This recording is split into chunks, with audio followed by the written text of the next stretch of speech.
Hi, this is Ken Kersinger, aka Jason from Freddy Vs Jason, and you're listening to the Don't Go Out There horror movie podcast. Robert England here, aka Freddy Krueger, and you should be listening to Don't Go Out There horror movie podcast. Don't go out there. Don't answer the door. Don't go near Elm Street. Don't look out the window. That's what Wes Craven did. And you know who he saw? Freddy Krueger. Check out Don't Go Out There horror movie podcast. Welcome back, everybody, to the Don't Go Out There horror movie review podcast. Just want to thank all our fans and listeners, and I just want to say, honestly, thank you guys for listening and supporting. We really appreciate it. This is our 50th episode. Kind of humbling, kind of mind-blowing to think that we're 50 episodes deep and where we started and where we are now. It's a great feeling, honestly. This just all started as a tweet, and now it's a dream come true for us. Before we jump into tonight's film review, I just want to give a shout out to our website and our social medias. Website is don'tgoooutthere.com. It's got all of our episodes, interviews, online store, and it's got all of our celebrity shout outs at the that we have at the beginning of our shows. It's on the website, and all of our social medias, Twitter, Instagram, Facebook. Just search Don't Go Out There and you'll find us. And tonight we kind of had to shuffle some things around because next weekend is Friday, the 4th of July. And, we're all going to take a little break, enjoy it looks like it's going to be a rainy weekend, but we're going to enjoy the time off. And our 50th episode is a movie that when me, Mike, and Brian, we all started this show, we wrote this movie down as one of the first, 5 movies we were going to cover, but we just kept pushing it back and kept pushing it back. And honestly, guys, I'm kind of glad we did because we kind of, we had to learn our technique. We've gotten better. Exactly. And this movie deserves a really good review. We're going to be reviewing Freddy vs. Jason, and I'll just go ahead and get my quick general overview first. I've told that it's really special to me that I've gotten to tell Robert Englund this story, man-to-man, face-to-face, kind of, virtually.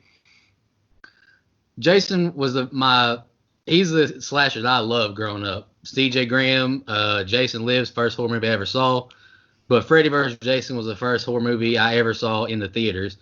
It takes me back to when I was 12 years old. I was in 5th grade, I think. It takes me back to when I was a little nerdy kid playing Pokemon and Dragon Ball Z and had the thick glasses and the goofy style of clothing. But it takes me back to a really special time in my life. And I got to see that movie with my mom, and we still love Freddy and Jason movies together. And I know me and Brian are going to differ on some thoughts tonight, and that's fine. But, when I went into Freddy vs. Jason, I didn't know that Kane Hodder kind of got shafted out of this role. I didn't pay attention to who actually played Jason. I just knew I loved Jason. I remember going to Walmart leading up to this release and looking through the magazines. I remember distinctly seeing, the guy in the glow sticks getting stabbed in that kill. I remember seeing that in the magazines. I remember seeing the commercials on TV, and I was all in. And I was super excited to see this movie.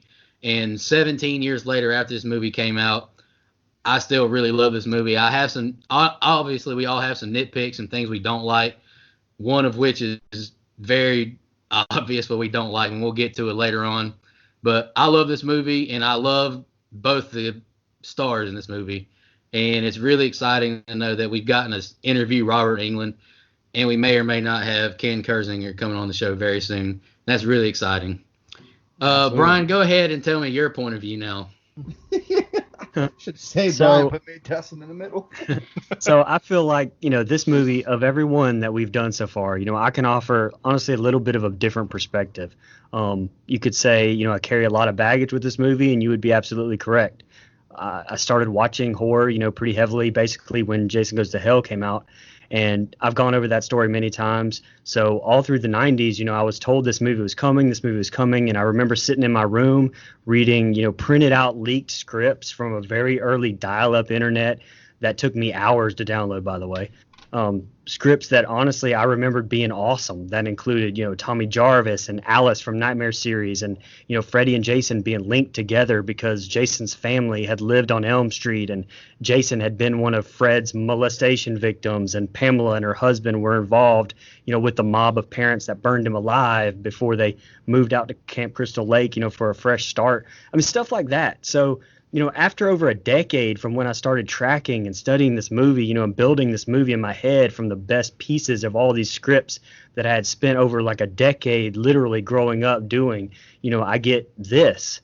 I went from being in fourth grade to being in college and working at the job, that I'm currently working at still this day, waiting for this film. And, I don't like how comic booky and hokey they made it. And I think a lot of the dialogue is terrible. And that's because, I think Ronnie Yu is terrible. But I could talk for hours on this movie, honestly. And in my head, I've written this movie over and over again. And I feel like that there's such a better version of this out there if the right hands, had control of it. And, I've read better versions of this. I just don't think that I can be objective with this one. I have a lot of built up frustrations on this fucking film. And honestly, like I told the guys off air, I could write a very lengthy opinion blog post on this movie because I don't think that there's one out there that I have a stronger feelings for than this movie.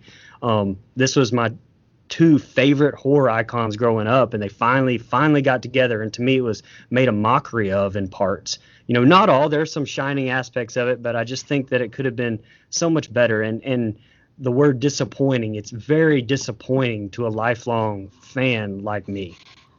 Yeah, so I agree with some of what you said there. I mean, this was Friday the 13th is my favorite franchise, and when this is the dream matchup, right? This is your LeBron and Jordan matchup, but we got to see it. And while hey, settle down over there. And so while it had all this hype and while I was so excited about it, once you watch the finished product, there are things that you're let down by. Now, do I think there's some redeeming qualities? Absolutely, and we're going to get into that when we do the scene by scene. But as far as overall, this was the toughest review that I've had to do yet, because how do you rate this movie on a scale of 1 to 10 and not look at it objectively? I wish they would have done this, Yeah. And so I was excited to rewatch it, and I was excited to take notes and really break down the scene by scene, and hopefully that comes across here. I don't want to seem like I hate the movie, but like you said, there's certainly some things that we're going to tear to shreds. Hey, Mike, before you go, I just want to say, Dustin, I agree. That's what makes ranking the franchises hard for me, is this movie. Because how do you look at this movie objectively? Because it has both of them in it, and I love both of them. So just the fact that both are in it kind of just puts it up there really high for me. But go ahead, Mike. We're going to get into this tonight. All right. As it's been well documented, I am the Michael Myers guy on this show, so I don't have a lot of... Look, I like both these franchises and characters, so I'm not going to sit here and say that. But what I will say is I obviously lean towards Michael Myers as my slasher guy. So this is fun for me because I really get to just kind of sit and enjoy. I don't have that super deep tie to either one. I do happen to think that this movie doesn't do Jason justice. Now, I like that they make him kill a lot of people, and we'll get into that. And I do think this is, in my opinion, this movie feels more like a Nightmare on Elm Street movie than it does a Friday the 13th movie. It's got a more, the way the atmosphere and the tone is, it has a very Freddy-like feel more so than a Jason Voorhees feel. But we'll get into that as it goes. I'm kind of in the middle. I think that Brian is right on a lot of stuff where he talks about there's better versions of this movie out there. I've seen the scripts. Brian has sent me scripts. Like we've seen a lot, and it's not that I hate this movie. I think this movie is a lot of fun, especially the last 40 minutes. Last 30 to 40 minutes, I think, is a fucking just buttload of fun, man. Like, and it delivers on the one thing it promises on in the title, Freddy versus Jason. I think, and we're going to break it down, but I think it does deliver on that aspect. It's everything leading up to that is extremely frustrating. And look, I'm a fan of both these franchises, So when you watch all the movies and you know all the lineage, I just feel like there's a lot of stuff that Ronnie Yu and whoever ended up writing the script, the name is slipping me right now. They just get a lot wrong. And for me, I do think the characters in this movie bring it down a fucking ton for me. Mhm. Like, I think I'll be honest before we even get started. I care about one character not named Freddy or Jason in this movie. One. That's not a good thing.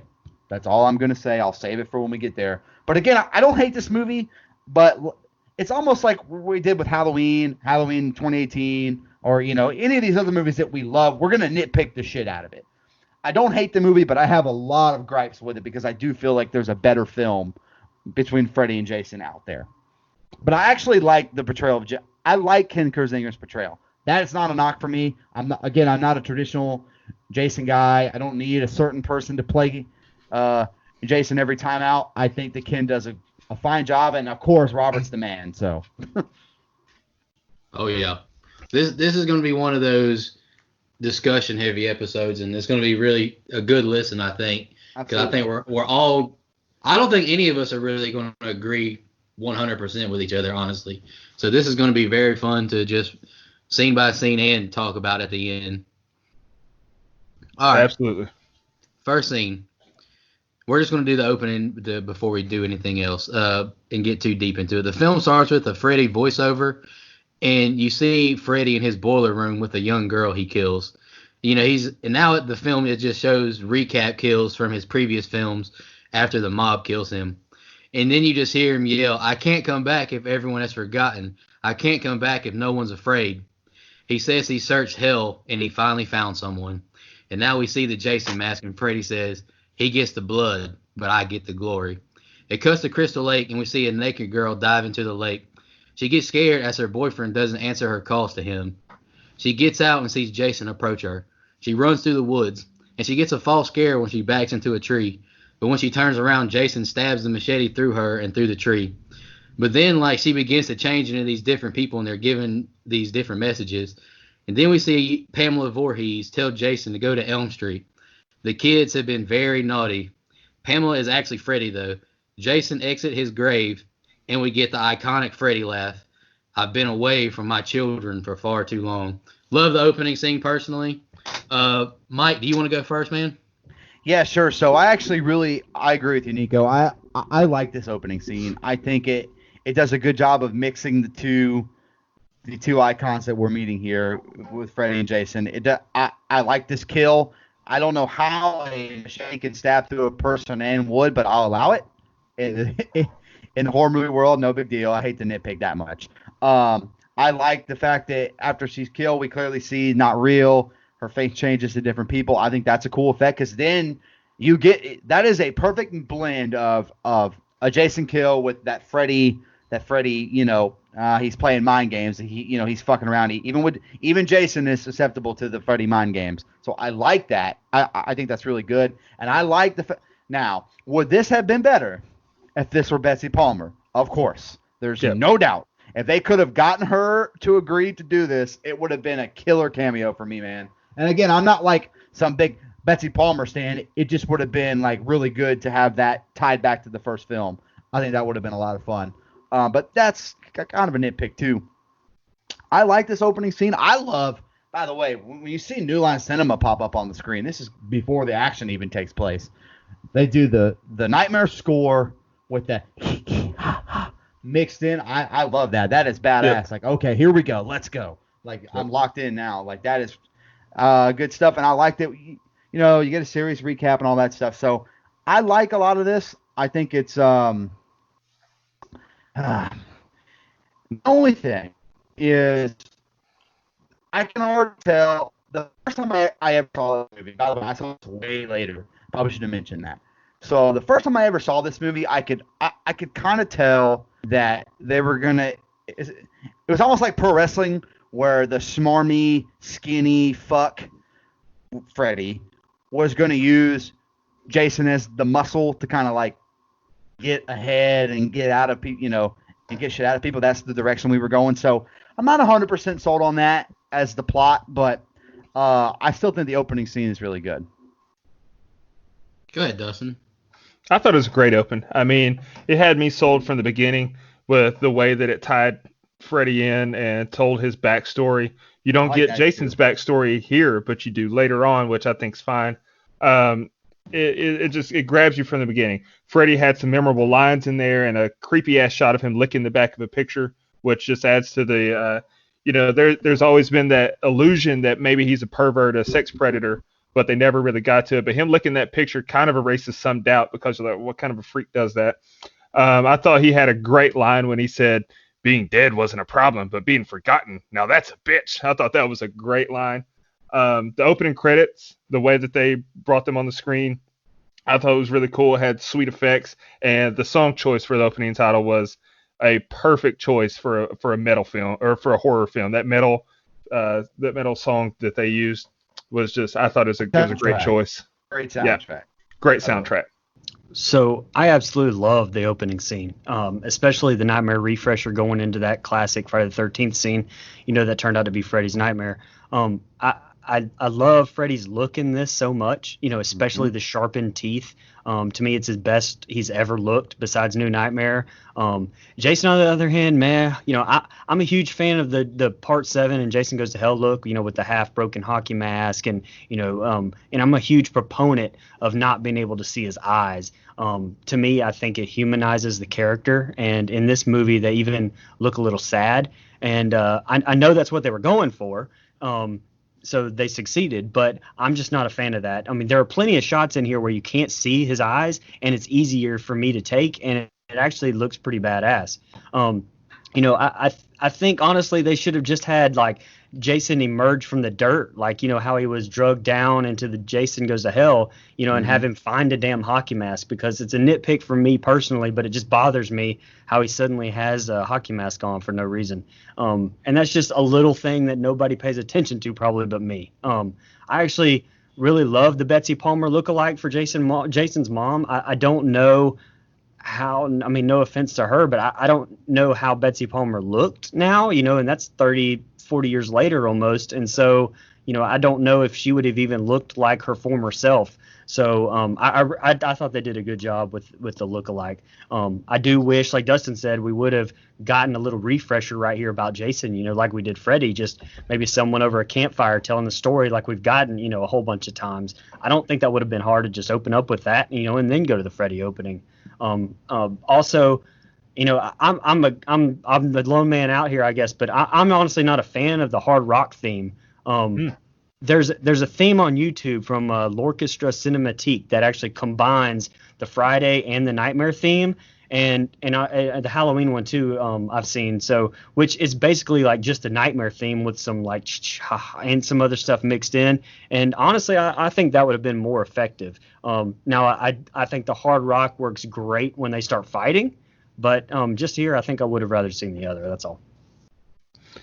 Yeah, one more thing I had on the opening scene there. So you talked about the girl that, down on the dock jumping in the water. So a fun fact here, we're going to get these going a little bit early here. The opening scene actually didn't have that much nudity in it, but people demanded it. So Ronnie Yu went back and added it in the second cut. So the initial screenings, whenever she's she unbuttons her shirt and does a little shimmy, and then she runs down the dock butt ass naked. All of that nudity wasn't in there, but in the director's commentary on the DVD, he actually says that people demanded it, so he had to go back and add more, which is interesting. And before you go, Nico, I'm glad I think it was Dustin that said it. I liked it that here's something they get right that the remake got fucking wrong, okay? Where you can hint slightly at the fact that Freddy is a pedophile pervert. Not overtly put it out there where you're calling him like he's a fucking sicko. I like the fact that you get just a lick and he puts the picture down. I love that. And by the way, I meant to mention it, but Robert Englund as Freddy in a boiler room just fucking works, man. He's fucking awesome there. So yeah. Well, yeah, also the remake, like, didn't they try to make him seem out like he was innocent? And that's the part I hated about the remake too. Right. They were trying to maybe, he was wrongly accused. Right. I don't want to see that. And they kind of go over the same beats here, where they show the newspaper clipping and that he's free, but they make it very, very clear that he's guilty and got off somehow. Like that's the message being drove home here. In the remake, you don't get that. You get, well, maybe he didn't do it. Maybe you guys were just vigilante justice. No, we set this fucker's house on fire because he was touching our kids, which not great way to handle things, but what would you do? You know what I mean? So. All right, after the opening scene, now we're at Lori's house, and this is raining outside. Lori's hanging out with her friends Kia and Gib. They're all just chilling, telling corny jokes and wasting time. And Gib, she starts smoking a cigarette, and she throws it out the window, and it hits Jason right in his mask because he's outside the window. And Gib says she wants to go get some beer, but as she goes out the door, her boyfriend Trey and Blake show up. And I just wrote, Trey's an asshole. Lori isn't happy that they're there, and Kia tells Lori it's time to move on from Will. Trey and Gib are making out, and Blake is trying to sauce on Lori. Blake goes to get them some beers, and he notices that the back door. Let me flip my page. He notices that the back door is open. Gib goes to take a shower after she and Trey have sex. Trey turns over to get his beer on the drawer right beside him, and then he looks up. Jason's there. And this, I'm going to spoil it. This is my favorite kill. It was my favorite kill when I was 12 years old, and I still love it.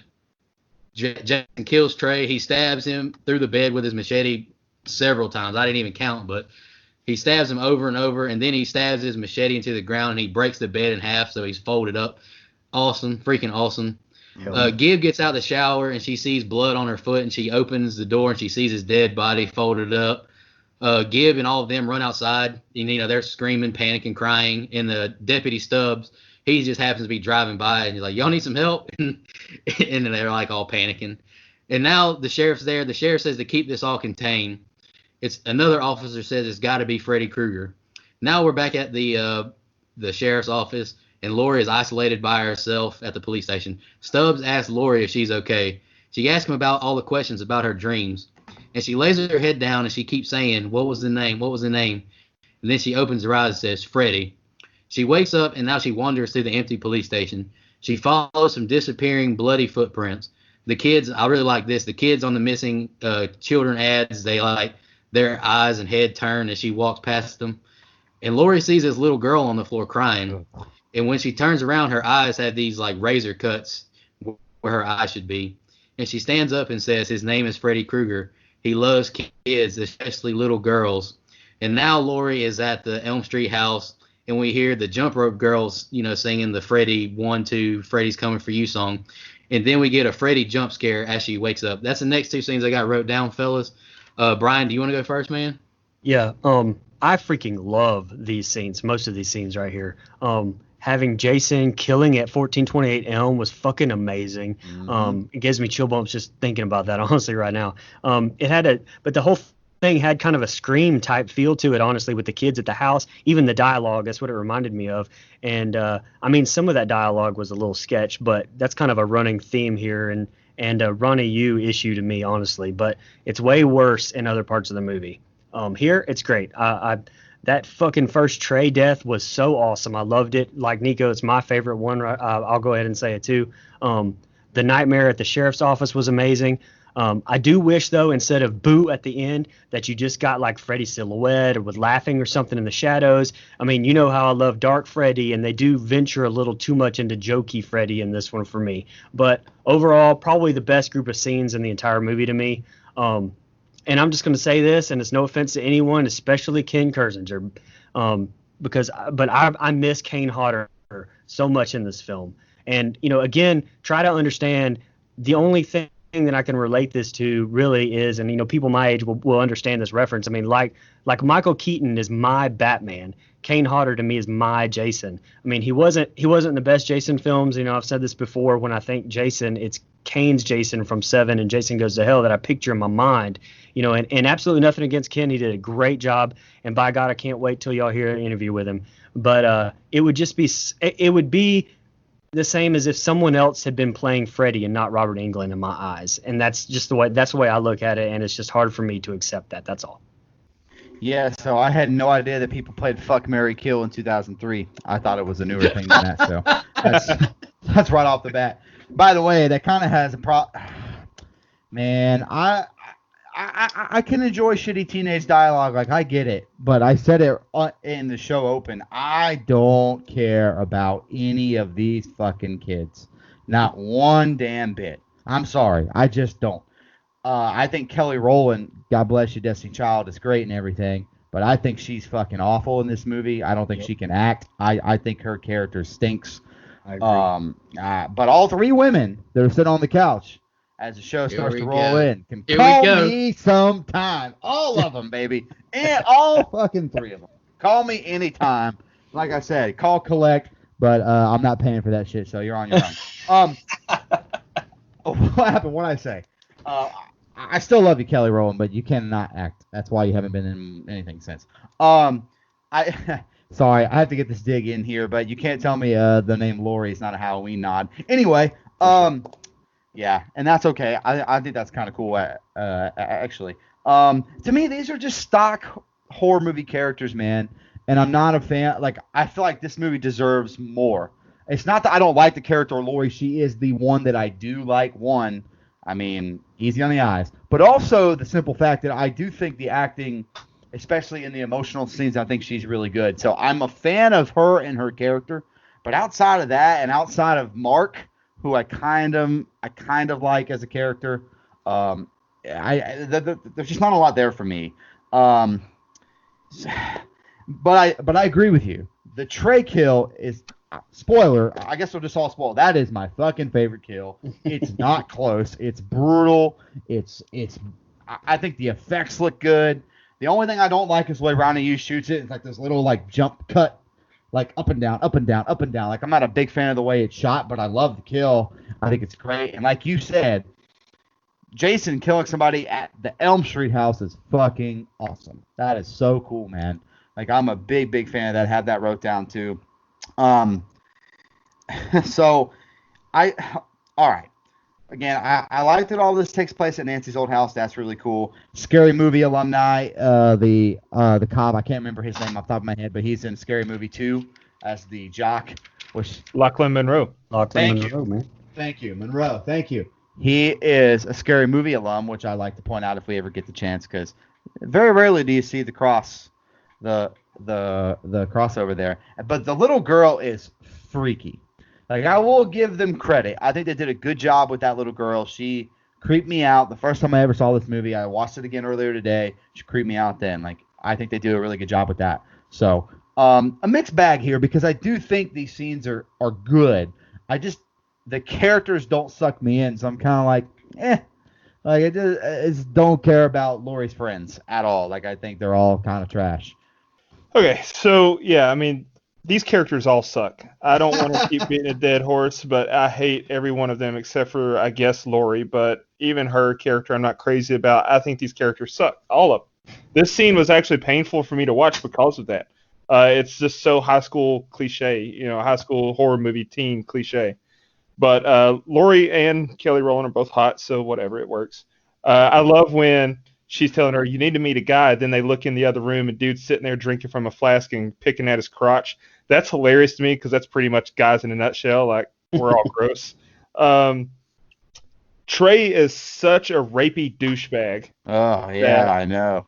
Fuck him. When he starts to walk off into the other room, he's like, babe, don't make me ask you twice. It's like, Jesus Christ, man. Like, are you demanding sex right now? It's very rapey. I don't like that. And then who just fucks in with the door wide open in someone else's house? I mean, how rude and disrespectful is that shit? But then here we are, 13 minutes into the movie, we get a very cool death. I'm not going to spoil my favorite kill, but we get a very cool death right here, 13 minutes in with the folding bed. It's a great visual, and it sets the tone for a string of great kills in this movie. And I like the pacing. I mean, we're not that far in, and we get an awesome death. The worst cop of all time pulls up and Stubbs. You can't tell me that Dewey wouldn't have been a better cop than him. These kids are outside screaming. He's very Dewey. You wait till later. He is. These kids are outside panicking, half naked, and you kids need some assistance. Like, the way he said it, fuck out of here. Well, But I Dewey did didn't think even go check on his own sister. Anyway, go ahead. Hey, no Dewey slander. Lori's dream was awesome. I like the way that they introduced Freddy to her character. I thought that that whole scene was phenomenally shot. But as far as everything up until that point, I and the folding bed kill, everything else sucked about this to me. Just to be honest with you, I think that it could have been so much better with better dialogue, better acting, make me care about these kids instead of being thankful that one of them got killed already. Oh, I was too. And I just want to real quick say big shout out to Lachlan Monroe for doing an intro to the show. Shout out, appreciate it. right. Yeah. bad. The name slipped me. Okay. Hey, we got to be honest around here, so that's all good. All right, after this, we're at Blake's house now. He's out on his front porch, and his dad walks out, and he starts questioning. He's like, Blake, why were you there, and were you drinking? And then Blake yells at him, I need some fucking space, Dad. He's like, my friend just died. And now Blake looks up after he hears a noise in the bushes. He walks out to the street, and he sees this goat at his front porch. It's Freddy, and he's laughing, does that. And then the Freddy goes down the street, like I don't know what you call it, but it like tries to stab through his chest, but he's not strong enough. So Freddy says he'll let Jason have some fun. And then Blake wakes up and he like grabs his chest. He's like freaking out about what just happened. And then he sees his dad. And his dad's head falls into his lap. He's been decapitated. He stands up and Jason is there. And Jason kills him with the machete swipe. Now we're at Weston Hills. Mark and Will, they're in line to get their meds. Mark kind of asks, what is this and why do we have to take it? And then Will begs to watch the news that's on in the background because he says he knows someone who lived at that murder scene. And then Mark pulls Will away after he gets pissed off because they turn the TV off. And I really like the little nod that it's KRGR, the news station. The two sit down and discuss, Will accusing Lori's dad of killing Lori's wife. Now they're laying in bed in their room, and Mark looks at his family picture. He questions if Will is sure of what he saw. And now Mark gets up. He's like making these monkey noises, and he's like rubbing his ass against the wall and the mirrors and the windows, and he's causing a ruckus. And the guards sedate him and drag him to his room. He did that, though, just to get some keys from the guards so him and Will can escape. Back to Lori's. Her dad is trying to get her to drink some spiked orange juice so she'll go to sleep. She questions if anyone saw anything. We get a quick Freddy jump scare because she fell asleep briefly. She says she doesn't want to sleep. She just wants to go see her friends. The sheriff tells the dad that Mark and Will have escaped.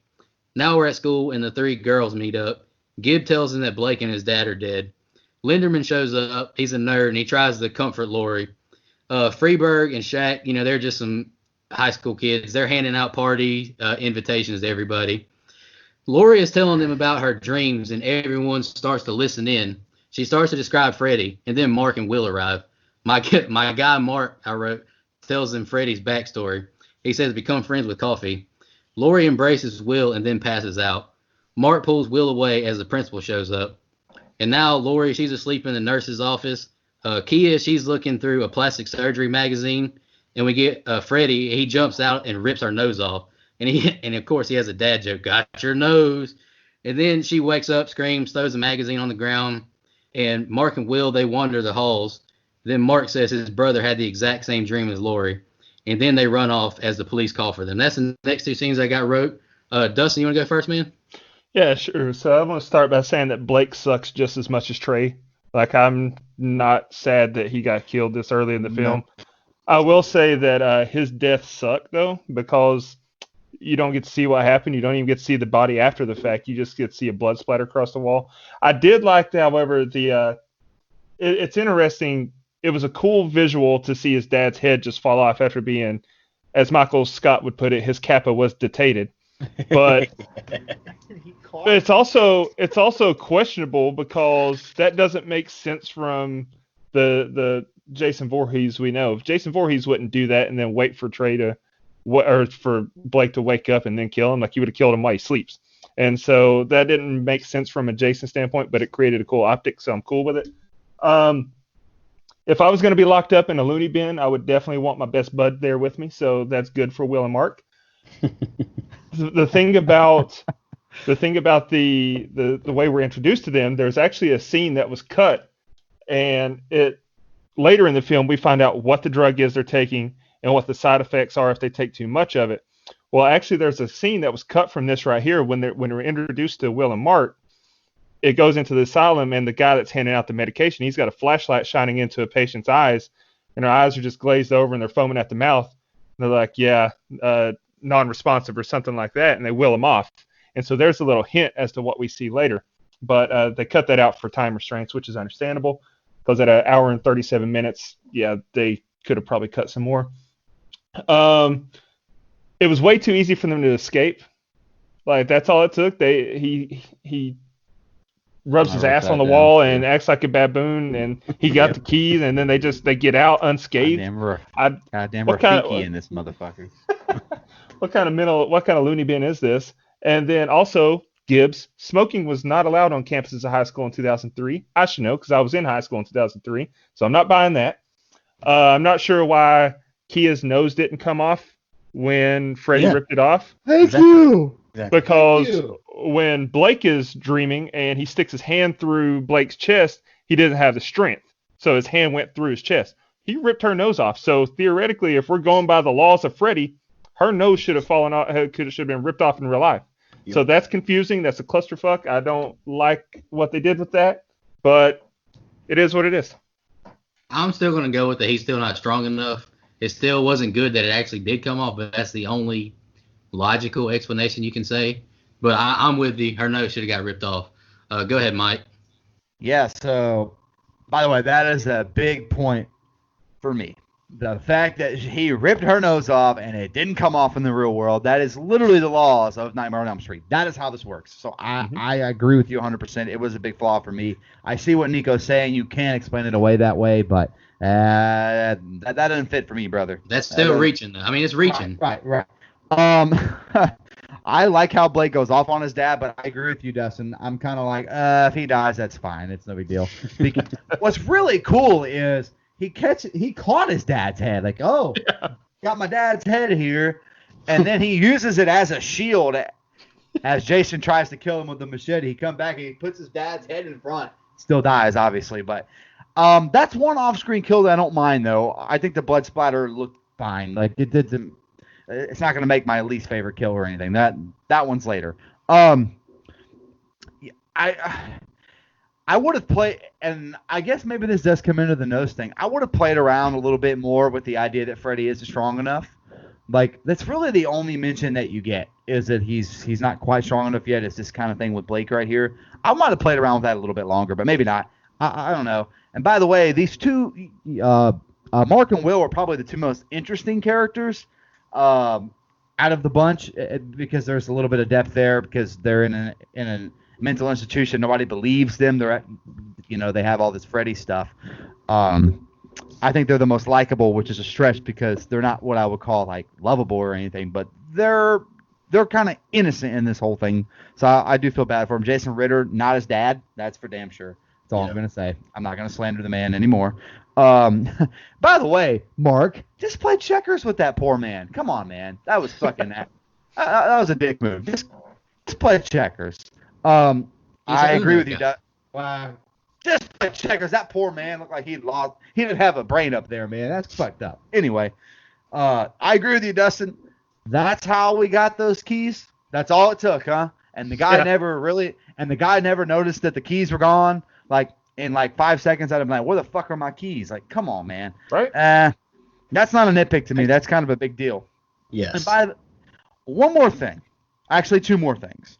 One, I'm not a fan of this side plot about Laurie's mom. Like, I just don't care. It does nothing. It takes away from the rest of the film, which I think the focus should be on Freddy and Jason, not so much this other stuff. But that's just me. It didn't do anything for me. And the Jay and Silent Bob ripoff, you can go to hell. Yes. That's garbage. Honestly, you'd have been better off. You'd have been better off just putting Jay and Silent Bob in this fucking movie. Yep. Which that would have been annoying too, but at least it would have been the real thing.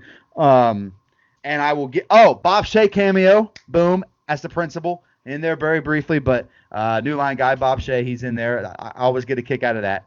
And I will give the actress who plays Laurie credit here. I think she's a good crier. Like, she does a good job of conveying emotion. So you can tell I get the sense that she's really scared and really terrified, but the scenes that she's in, like what's going on around her, really bug me. These scenes, I'm sorry, these scenes are rough.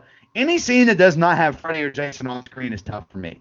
And we get a good 25-minute stretch here where they're not even hardly involved, and it just it's just too much character, and we're not done yet. Like we have one more thing, or one more little stretch to go until we finally get some fucking Jason. So I'm ready to get there. Yeah, I think Blake's dialogue is absolutely awful, god awful. From talking to himself to his okay, I'm all right after the Freddy shadow attack. Which I mean, I liked the shadow attack, by the way.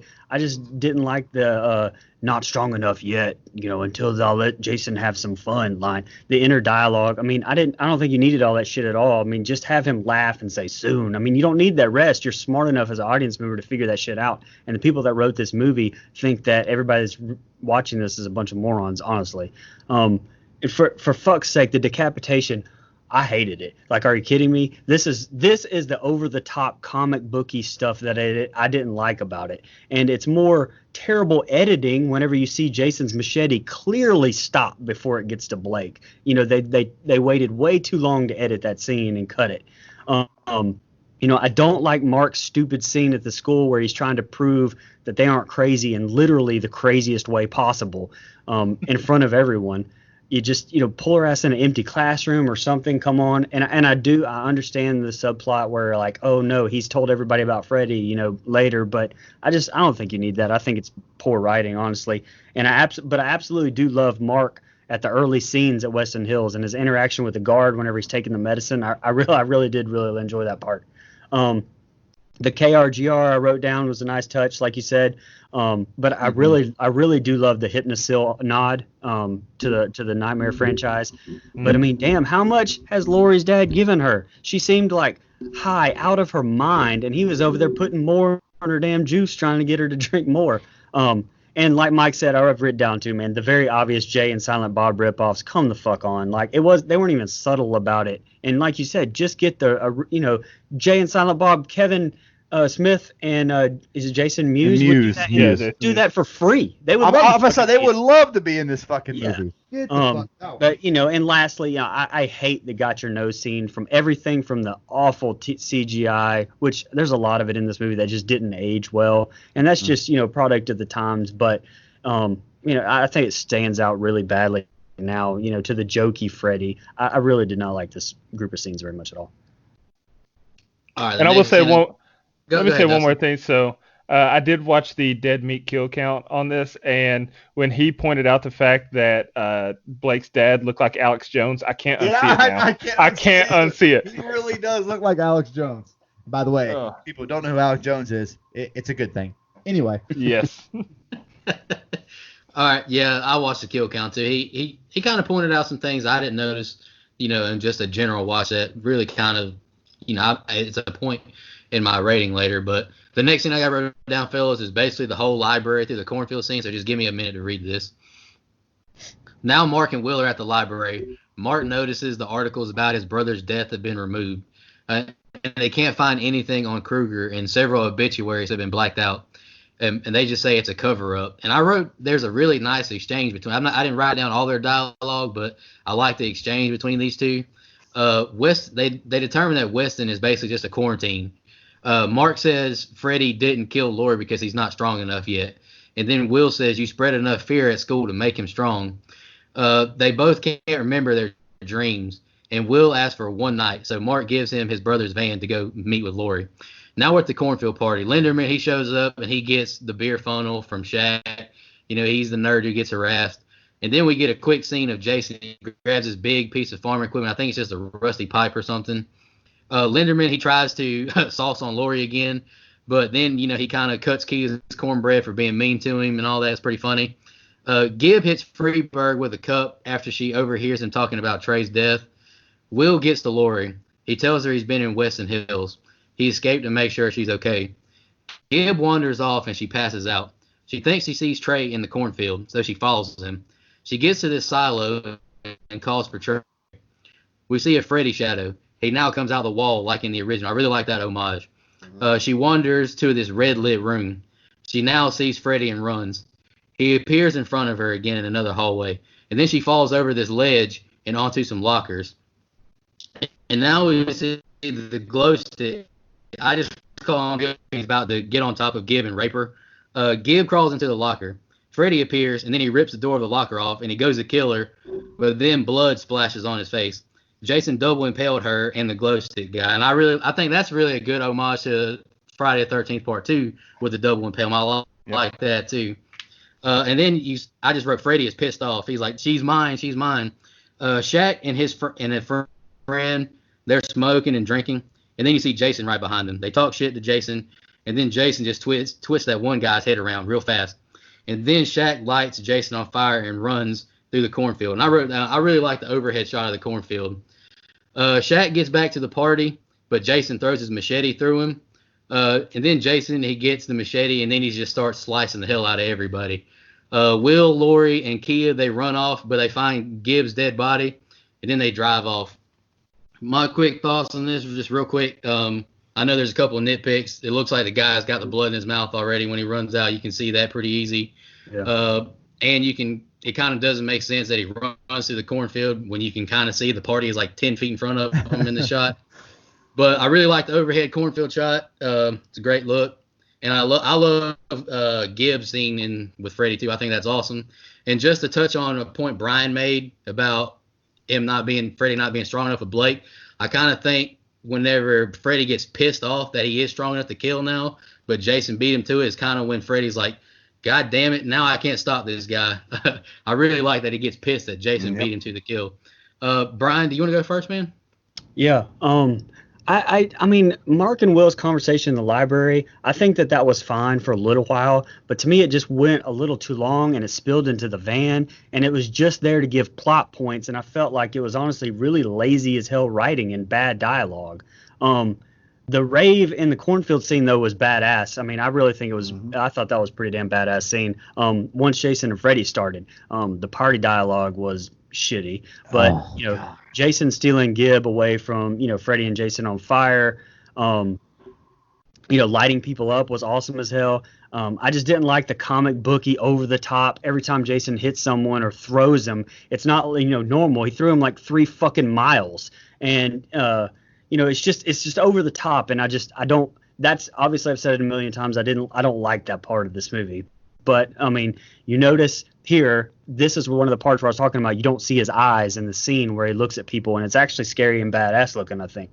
The nightmare where Gib gets lured into the boiler room in the cornfield. The guy looks like the need sugar water guy from Men in Black. So it cracked me up, and it kind of took me out of that if you've seen that. But the whole nightmare was Dark Freddy, and I loved it. And by the way, is Silent Bob ripoff guy wearing a Varsity Blues jersey? I know It's number 66 and not 69, but it sure as hell looked like a nod to Varsity Blues to me. Go ahead, Dustin. Yeah, so it's really weird to me that the town had this massive Freddy cover-up, and they didn't think to explain it to the one person that seems to have never forgotten it. Like, they just stuffed Mark in the loony bin, but he clearly still knows about it. He never, Hypnosil never took effect to him like it did to everyone else as far as the mind erasure. So that was really weird to me. I hate the blurred slow motion effects of this movie. They use it a lot, and it makes me feel like I'm watching a Savage Garden video from the 90s, and I'm truly, madly, deeply annoyed by it. Oh my God! You would, Brian. You would. A cornfield party is the most Midwestern thing I've ever seen. I mean, they're just a bunch of country boys and girls getting down on a farm. Am I right? There we go. Country music. You son of a country bitch. Music reference. Oh, that's a country song. Kia is the biggest cut block in the entire world. Linderman's such a nice guy, and he doesn't deserve her being such a colossal bitch to him like she was. I mean, he did not deserve that. I'm glad he snapped on her and hit her with the zinger that he did. This scene, though, is kind of weird to me, though. It's like, I know we've had 2 classmates killed, but enough of that. Let's get drunk and dance. That's kind of weird. That's what I was talking about earlier. This is the worst high school characters that you can think about. I mean, they're cliche high school horror movie characters, but goddamn, they had 2 classmates killed and they don't give a shit. They're out there just getting their freak on. If Gib was blackout drunk, and she passed out in the field like that, it's highly unlikely that she would be dreaming, because when you're blackout drunk, you don't usually dream. Just Are you sure? from what I've heard. The glow stick guy, though, he did deserve to die. Taking advantage of a passed out girl should carry a death penalty anyway. He actually had a line in the deleted scenes. He approached Lori and Kia and asked if they wanted a light show, and Kia asked if he wanted some pepper spray, and he just kind of walks off. And so that was kind of, I'm glad they cut that out, because that guy's just a creep in general. The blood splattering on Freddy's face when Jason impaled him, I thought that was a nice touch. Like, that was a nice effect. It was well done. Here's the thing. So when the guy's sitting there and he's drinking right before the fire scene, he says, "This Everclear is kicking my ass," which I hate that. Like, that was such a corny line. But I think they did it for a reason, because alcohol has to be over 100 proof to be flammable. And Everclear is. It comes in either 120, 151, 189, or 190 proof. So it is a flammable liquor. A lot of people, that's something lazy that movies do. They set liquor on fire, but unless it's over 100 proof, it's not. So if you ever see a movie and they're like lighting vodka on fire, that's highly unlikely. But I'm so glad the writers worried about that. I'm so glad they got that right in this one. All the details, baby. But you triggered Brian. You have triggered him, sir. But no, while I'm glad that at least made sense from the liquor standpoint, I'm doubtful that it would have lit him up to the effect that it did, and it definitely wouldn't have lit the machete up. However, Jason walking through the cornfield on fire and the flying machete is the coolest optic of the entire movie to me. And I thought that was a really cool death. But the deaths that immediately that followed it immediately after sucked. Like, he's just out there flailing his machete around, and one quick whack and they're done. And if you look closely, he didn't even hit one of the guys, and he just like flies up against the keg there, the blood. Like, when he first swings his machete, he looks like he ducks out of the way, but then the camera pans back to him, and there's blood coming out of a chunk out of his chest. I thought that was a very lame way just to rip off a lot of quick kills. Yeah, that was definitely to add to the body count, which I'm okay. I'm more okay with than you. Like, I mean, no, they're not any great kills or anything, but they're very Jason-esque kills where boom, boom, we're knocking people out pretty quick. So I'm okay with it. All the way back through the library scene, it's fine. I don't have a huge problem with it. It's some character development, at least. It took a little longer than I'd like, but the scene doesn't bother me per se. Okay. Cornfield scene has zero, and I do mean zero, likable characters. Zero, including Linderman, who is... Oh, come on. No, he's even... Shermanator? Yeah. Listen, man. I don't even like him. He can go to hell, too. Okay, so... Here.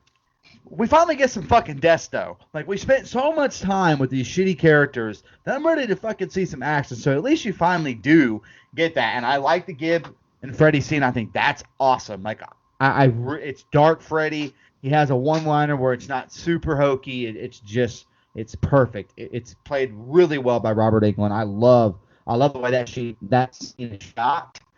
And I like that they have Jason take that kill. That is fucking awesome. Like Dustin said, the blood splatter on Freddy's face and his reaction, which Nico mentioned, it's great. Like, that is a great scene in the movie. I love it a lot. Brian mentioned the CGI.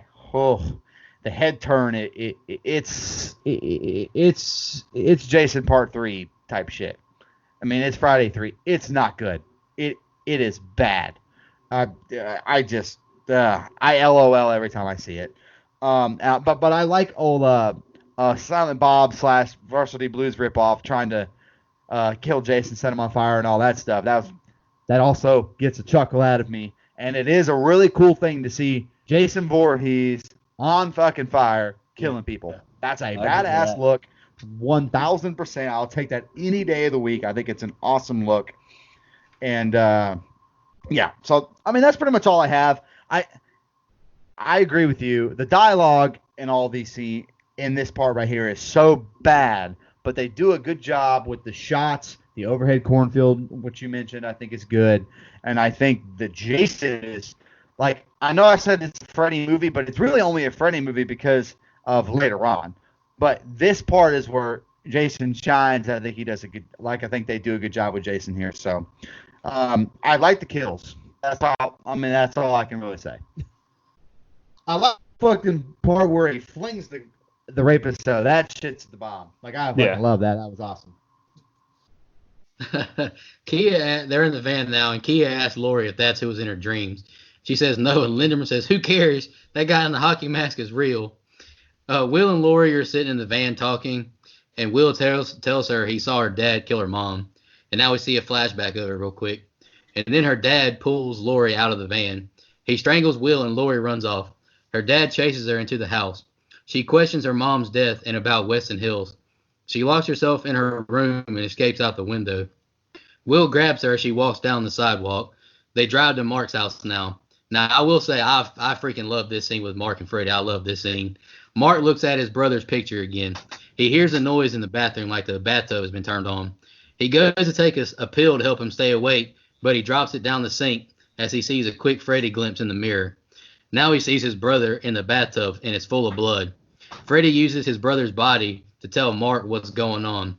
Then I just wrote like snake-like creatures bite Mark's feet, and he yells, "Someone wake me up. I need you to send a message," Freddy says. He lights him on fire, and Lori and Will see Mark get his face sliced, and then Freddy burns the message, Freddy's back, into Mark's back. At the station, the sheriff enforces roadblocks.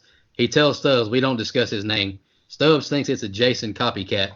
The 5 teens are now, this is the scene I'm sure all of y'all probably hate. The 5 teens, they're all discussing a strategy. Yes. And then Deputy Stubbs, he walks in and tells them about Jason and his background. Will hypothesizes that Freddy brought Jason back to revive the fear. Stubbs says to offer her a sacrifice. They all walk to Lori because she's a virgin. It's just another nightmare. Her dad is trying to kiss her, but it's Freddy. She screams, and as she wakes up, she has a piece of Freddy's flesh from her dream. Will says they took Hypnosil to not have dreams anymore. So they all break in to get the Hypnosil. And then Freeberg, of course, starts smoking some weed, because this is the right time to do that. The night guard on duty hears a door being smashed, and then he gets crushed under the door by Jason. Will shows Lori the D-wing where the kids are in a coma because they would not stop dreaming. And then they realize that Lori's dad signed off on all of it. And this is the scene. This is the part that I truly hate. Freeberg, he sees a Freddy caterpillar-like creature. It's just an homage, I think, to Dream Warriors, that little creature. He sees the Freddy caterpillar, and then the Freddy caterpillar hits a bong. Freeberg sees the D-wing patients. They all point to the Hypnosil, and he says that he can't pour it all down the drain. And now that worm-like creature goes down Freeberg's throat. Stubbs and Linderman, they see Freeberg doing this with all the pills, but then Jason attacks. Jason gets electrocuted, but he kills Stubbs as he tries to run past him. Freeberg gets 2 large syringes of tranquilizers. Jason chases the 3, and we see Freeberg. "Let me handle this, bitch," he says in Freddy's voice. And then Jason walks up to him and he injects Jason in the neck. And then Jason cuts Freeberg in half. Jason falls out. And then I do like this part where you hear Freddy's voice saying, "These are my children. Go back to where you belong." There's a lot of good and a lot of bad in that scene to me. Dustin, you want to go first, man? Yeah, sure. I want to start by saying that Lori's dad is an absolute dick. Just the way that he's acting towards her, and he starts strangling Will there. I mean, I hated his character immensely. I did love, however, when Lori runs inside and she's like, "Did Mom really die in a car wreck?" And he's like, "Yeah." She goes, "Prove it." When she said "prove it," the dramatic lightning that happened was like, "Ooh." I like that little scene there. There's some other parts of that scene I like, but anyway. Yeah, they all involve her, though. I mean, they were coming in from the pouring rain. Anyway, please go ahead. Yeah, I feel you, brother. Mark just chilling out at his parents' house as an escapee from the psych ward is just great parenting. I mean, this kid is an escaped mental patient. He's just chilling at his parents' house like nothing's wrong. His death was pretty awesome, though. Getting ragdolled around the room and the message being burned onto his back was very well done. the Freddy's back actually being on his back. I really like how that was done. That was honestly, that was probably one of my favorite Freddy kills in all of Freddy Krueger history. I thought that was so well done. I know that's shocking to give that much praise to something out of this movie, but Stubbs sucks as a cop, but damn, that sheriff is even worse. Like Stubbs, you don't think to brief a cop that just moved to the area. You don't think to brief him on the situation that's of this magnitude. You're just trying to like just ignore it, leave it alone. Of course, he's going to do his job and try to dig more into it. So that sheriff was an asshole too. We got Freddy's backstory in the opening, but here we are 54 minutes in, and we're just now getting Jason's backstory. I thought that was odd placement for it. I don't necessarily hate it, but it was just weird that they were separated by so much time. And Will has the best deduction skills of all time. I mean, his deduction skills on Madden would be a 99 plus because the way that he was able to say, oh, this must be what happened. I bet he went and brought Jason back to revive his strength. That was just the way he was able to draw that conclusion was beyond me. The daddy kiss was so uncomfortable when Laurie's dreaming and Freddy's portraying her father and starts tonguing her. That was so uncomfortable watching Creepy. And then, here we go. You just broke out of Weston Hills, but hey, why don't you break back into the place that you just broke out of? Instead of you lay low. No, that seems too logical. You come with us, come inside. So I didn't really like that. I get it. He may have known the layout of the building. So he might have had a good layout of the building and known where things were, but I just don't like that. The way that they split up as a crew was very Scooby-Doo like. Will goes with the hot girls like he's Freddy, and he's taking Velma and Daphne with him. 13 girls in here. Oh, sorry. And then Linderman, who's he's the coward. He goes with the stoner, and so you got Shaggy and Scoob right there. So I didn't really care for how that was done. Freeburg sucks. I know plenty of stoners in real life, and absolutely no one that I know would stop at that moment to toke up. I mean, that is not the right time to light a J. Exactly. And especially when you're into it, you just broke into a building and you're with a group, and I just didn't like that. But another thing that's confusing about that is, so the little caterpillar, that would mean that he fell asleep too, right? Because how else would the caterpillar get to him? We don't really come back to that, I don't think. And I don't really like that. Was just the caterpillar's here, but it wasn't revealed to have actually been a dream. So it's like, okay, is Freddy in the real world now? Oh, he's not. That's the confusing part of writing there. Stubbs' death was also pretty lame. I like the optic of Freddy swiping into the electrics there and just getting lit up like a Christmas tree. But if you watch the scene, Stubbs could have went around the desk at a different angle and avoided being grabbed by him, but instead he just tries to walk right beside the guy and he gets grabbed. And so I thought that was kind of a lame way for Stubbs to go out. But he's a lame-ass character, so I'm okay with it. That's all I got to say. All right. So, how we start this, okay. I like the Mark death a lot. Like, I think that is one of my favorite scenes in this whole movie. It's really the only true, I'm kind of contradicting myself, but it's the one true Nightmare on Elm Street scene that we get in this movie. And it's the one Freddy kill, and it's awesome. I think leaving the mark on his back and the veins or whatever that is popping out of his foot, tying him to the ground. Like, I love all that. I think that is really fucking badass. Well, let me job. ask you a question about that while you're doing it. Let me just ask a question because I honestly truly didn't understand, because it seemed like I didn't understand how Mark was awake at the end of that. Like, talk through the window, like, help me. I don't He's either. like awake. Basically, he's awake, but yet he's still getting killed. So that's right. The logic be damned, because it doesn't make any fucking sense, because he looks right at his friends and says, help me. And I still like the slashes across the face. I think that's a cool effect. But as far as story-wise, no, it's pretty much dog shit, because he is awake, he is awake in that part. And I didn't know Freddy could kill you at that point, but I don't know. I've watched all the Nightmare on Elm Street. It's been a long time since I've seen some of those really, really bad ones, so maybe there's some new rules in there or some shit. I don't know. But, okay. Why the fuck is Deputy Stubbs hanging out with the teenagers? By the way, don't give me that face because this is that shit that Dewey would do. He would be hanging out with teenagers trying to figure shit out. So they're the same cop, brother. They're the same He would cop, be man. solving. He'd be solving the damn cases. What Dewey be doing? Don't you dare disparage his trying, name. and he's being held down by the sheriff. No. So I don't want to hear this.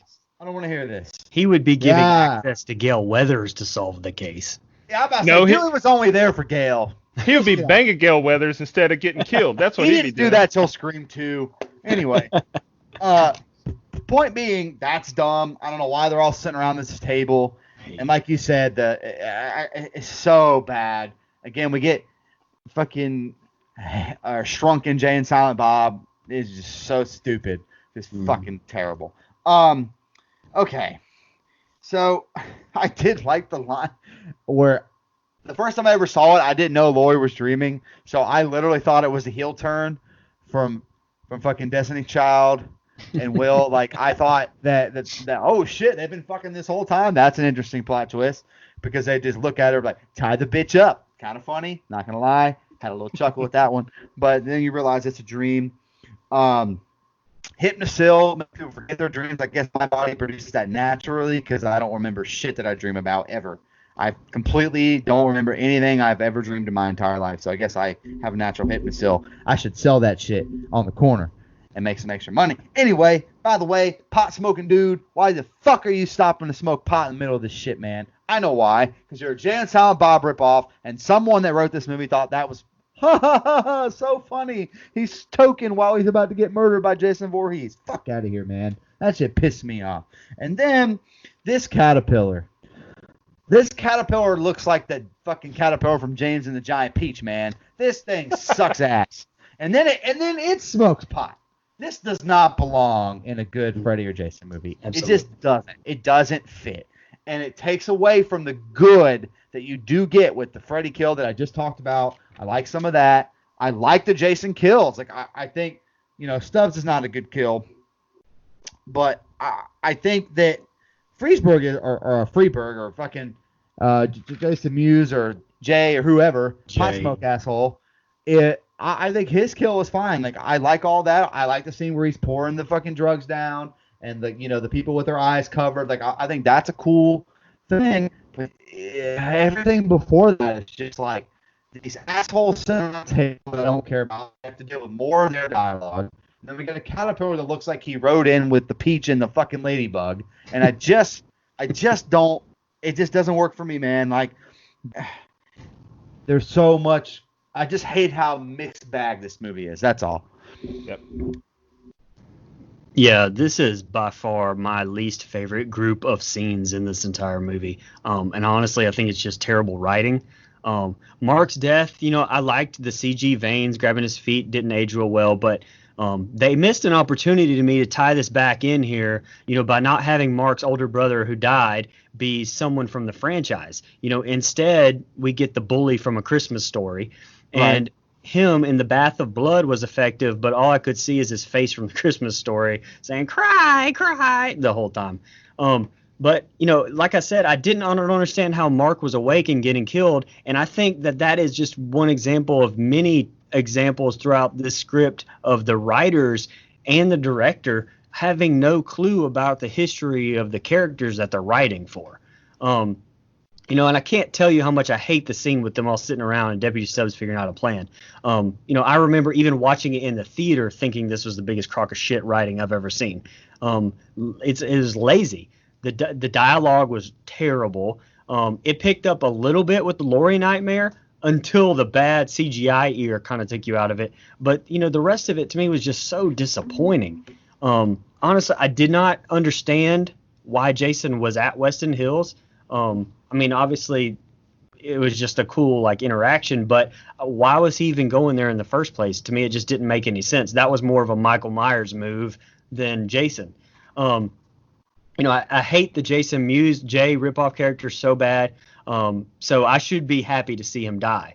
But the CG worm thing and the whole weed scene so much, it take that part out and just have him walk into the room with the patients, because that was fucking great scene. But it's just ruined by the one you just watched with the CG worm.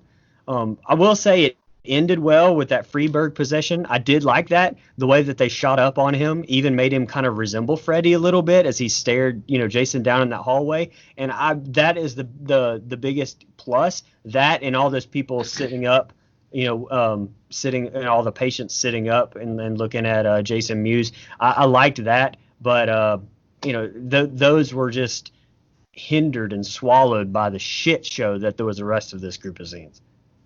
I got a question. Ronnie, he directed Bride of Chucky. Do you think that had that amount of meta came into this movie at all? Maybe the lack of seriousness. Maybe. I think he likes. He's a known comic book fan, right? I don't know, honestly. I think so, because this movie's got some very like, pow, wham, boom, exactly. Kill. You know what I mean? Like it's got a lot of that going on. When I hit you, you go 3 fucking miles, not down. Yeah, Jesus Christ. Yeah, it's just. No, just the self-awareness just kind of reminds me like Bride of Chucky and stuff like that. There's a little bit of that in there. This movie gets some meta points. I will say that. I mean, yeah. All right, now Jason. This is the Jason dream sequence. Now Jason is in Freddy's boiler. He hears his mother's voice. She ridicules him for killing too much. Now Freddy shows up and like jumps towards him, and then Jason cuts both of his arms off. But then Freddy grows them right back. Freddy attacks. Welcome to my nightmare. He stabs his machete through him into like this piece of equipment and throws like metal plates through him. And then he plays like pinball with Jason's body. Then he drops like this piece of, I don't know what all this equipment's called, guys, but he just drops a piece of equipment on top of Jason and crushes him. And then he goes down to Jason. He's like, why won't you die? And then Jason pushes the equipment off of him and then throws Freddy into some water pipes.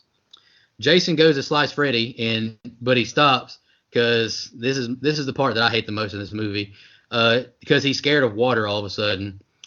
Freddy surrounds Jason's body with water, like a stream of water now. And now that we're back in the van, they have Jason bound, and they're taking him to Camp Crystal Lake. Jason is in his child form now in the dream. Freddy says he has a face only a mother could love, with his mom's head in his hand. He then stabs like his little razor finger into his head. Now this part kind of confused me. Jason is like dragging a body. It's now into a shack. He opens his closet and we see a ton of bodies just floating in the water. They give Jason more trank, and now Lori takes her dosage to pull Freddy out. We're at Crystal Lake, and she sees. Now we're back in Lori's dream. We're at Crystal Lake, and she sees Jason being bullied. She runs to go get a camp counselor, but Freddy is fucking a dead camp counselor. And I think he's pretty hilarious right now. It's kind of sick, but it's funny. Lori runs to the dock to help little Jason, and she sees Freddy pull him under. Jason appears to be drowning, and Kia is going to give him mouth-to-mouth. But then all of a sudden, Jason wakes up, and Linderman, he shoots a bullet through the windshield, and it causes Will to wreck, and then Jason flies out of the van. Jason disappears out of the dream, and then Freddy flies out of the water at Lori. And I wrote, it's his awesome demon form with a bright red, scary face. Her alarm goes off, but she doesn't wake up. Now she's back to her house. She sees Freddy actually killed her mom, not her dad. And then Kia points her almost to Camp Crystal Lake. They all get into an abandoned cabin. Lori runs from Freddy, but the flooring, like the floor comes up and knocks her over. Kia and Linderman see Jason approach. Freddy's now about to rape Lori. Jason breaks into the cabin and he cuts Will. He slaps Kia into the wall. Then Linderman stabs Jason with a flag, and then he slaps Linderman into a wall, but Linderman is impaled with this bracket that's hanging off the wall. Lori wakes up when her arm falls into a fire, and then Freddy's like, die, bitch. And then Freddy, he looks back when he hears Jason flip a table. And the next two scenes are the last fight scene. Dustin, you want to go first, man? Yeah, sure. So Freddy and Jason's dream fight was pretty awesome. I liked the way that Freddy was controlling him and dinging him around the room like a pinball. That was pretty cool. The water thing is complete bullshit, though. I mean, Jason has encountered water in almost every film up to this point. I mean, hell, Jason Takes Manhattan basically was a movie about Jason and water. And I think that was the biggest cop out that the writers took, just completely ignoring 11 films worth of continuity. There's very Freddy-esque visual effects when Freddy cuts into Jason's brain. like the way the camera goes into it and the effects that were used. I thought that was pretty well done from a Nightmare on Elm Street standpoint. The mouth-to-mouth scene was pretty funny when Linderman's like, I've had asthma since I'm 6. And then Will's like, Kia, he has asthma. Like that shit made me laugh. I don't know why, but I thought that was hilarious. Jason going flying out of the back of the van when they wrecked, when he's the biggest person in the van and he flew the furthest, makes no damn sense. Like, no one else got ejected like that, and he flew, like Brian said, 3 fucking miles down the road when they wrecked. I mean, come on. That didn't make any sense. And then conveniently, when they go into the cabin, there just happens to be a gas jug laying there that sparked a fire, even though the camp looks like no one's been there for 40 years. I mean, it's pretty. There's a car that looks like it was there when Jason originally drowned back in 1957. It's all rusty, and the signs are all broken down all over the camp, so it looks abandoned. But there's a gas jug though. I thought that was pretty lazy as well. Yep. Absolutely. And then, yeah, the way that Kia went flying up against the wall when Jason smacked her was overkill. And the way that Linderman went flying up against the wall, I thought was overkill. I don't like the way they did that in this movie. There's certain times that people get hit and they go absolutely flying. And there's certain times that people get hit with the machete and they're sliced in half. And that doesn't make sense to me as far as the continuity within this one film itself.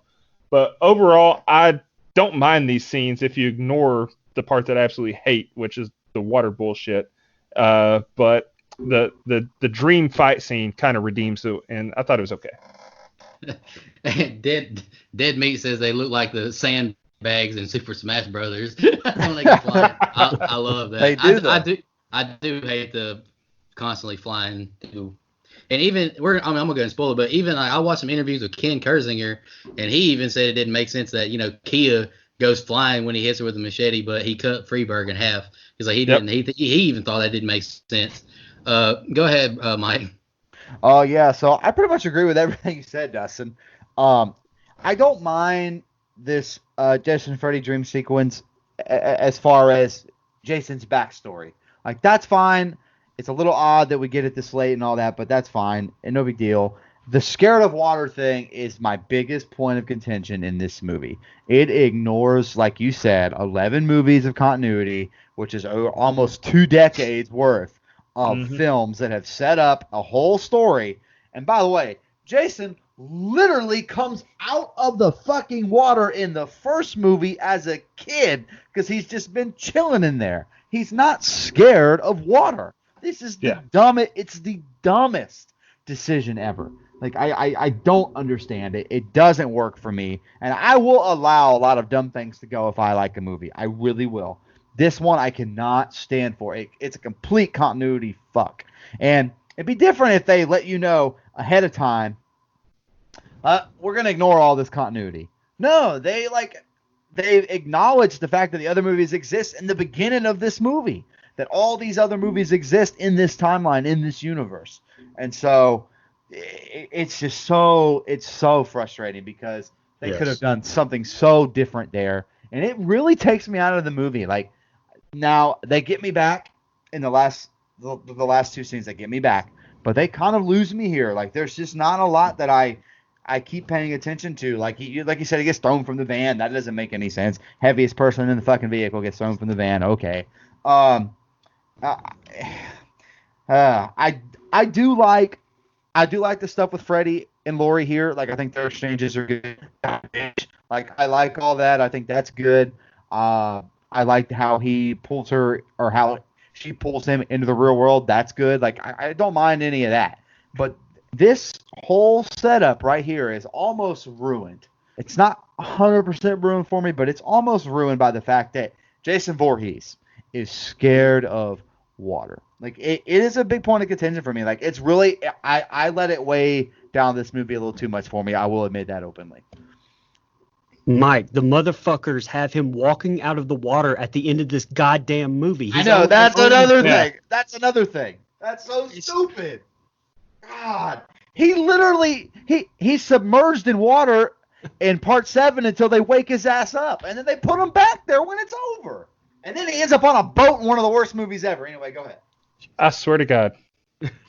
What are you gonna do All right, about it, big boy? First of all, some good. I will say I love that they made them fight in a dream, and then I love how they made them fight in real life. Yep, But yep. I feel like that they really missed the mark on this fight because this is again my personal preference. I don't like how jokey Freddy is, acting like he's whacking off, and I hate the pinball sound. It's more like Nightmares from 4 and 5, which I'm not really gigantic fans of in that series. But at least I can get behind the over the top throws and just sheer craziness of it because it's in a dream in this part, and it had its high points for sure, but in the most part, or for the most part, I mean, it was meh, and it was a little bit disappointing for the first fight. So, all right, so listen, rant time.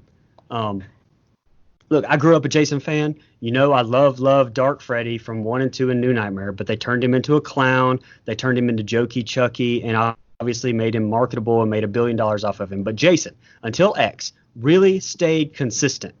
He was a goddamn Terminator, and I've always loved him. And fuck you, Mark Swift and Damian Shanny and Ronnie Yu for what you did to my favorite horror character. And you know what? I get it. From someone who obviously has no idea about these characters, looking from a movie perspective, you want to make the audience root for one of them. But, I mean, you didn't have to do that. I mean, there's a movie where both of these are true to their characters, built over 30 years, and they still face off. I mean, what they never understood is that the fans of these franchises were going to root for their guys anyway. You didn't need to make the character of Jason what you did and make him like this. Scared of fucking water. So get the fuck out of here with that. I also hate how Crystal Lake is like 5 minutes down the road from Springfield. To me, that's a cop-out. Yeah. The same way that they did Gotham City and Metropolis and Batman versus Superman. It's okay for the story, but, I mean, I can look past that, but it's a little bit of nitpick to me. And I don't like how they try to make Lori Alice from Nightmare, and she can just pop in people's dreams now. I mean, it's not even the correct Crystal Lake sign for the flashbacks, and there's a 50s car still sitting there like we haven't seen how many movies with this camp up and operational since the 50s. I mean, I don't think that they left it there for 40 years while they just, went around it for the camps and stuff.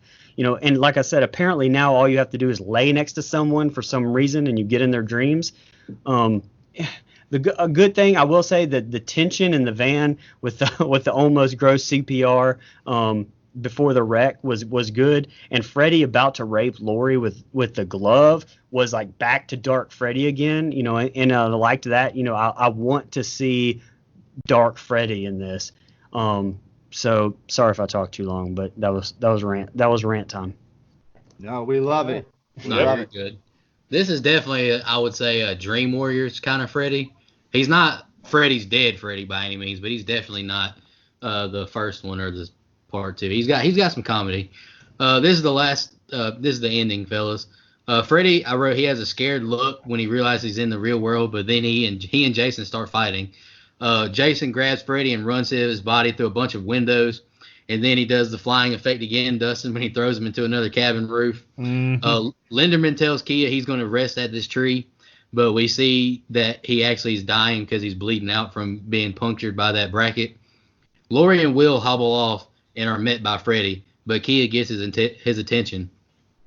They have a controversial by 2020 standards exchange. She makes fun of his sweater and glove. Then Freddy backs up and gets a smirk on his face. He points behind her, and Jason hits her with the machete, and she flies into a tree. Freddy and Jason duke it out again. Jason punches him into some air tanks, and then Freddy, he launches the tanks into Jason. Freddy is now on top of this construction site, and he drops metal rebar into him. And now I don't know what this thing's called, but it's that thing that's on the chain or whatever. It's bouncing back and forth.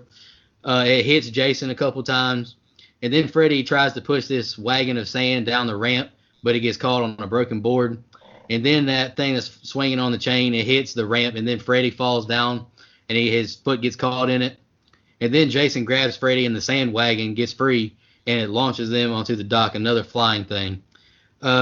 Jason, he slices Freddy over and over, and then Freddy cuts Jason's fingers off and grabs his machete, and he starts slicing him up now.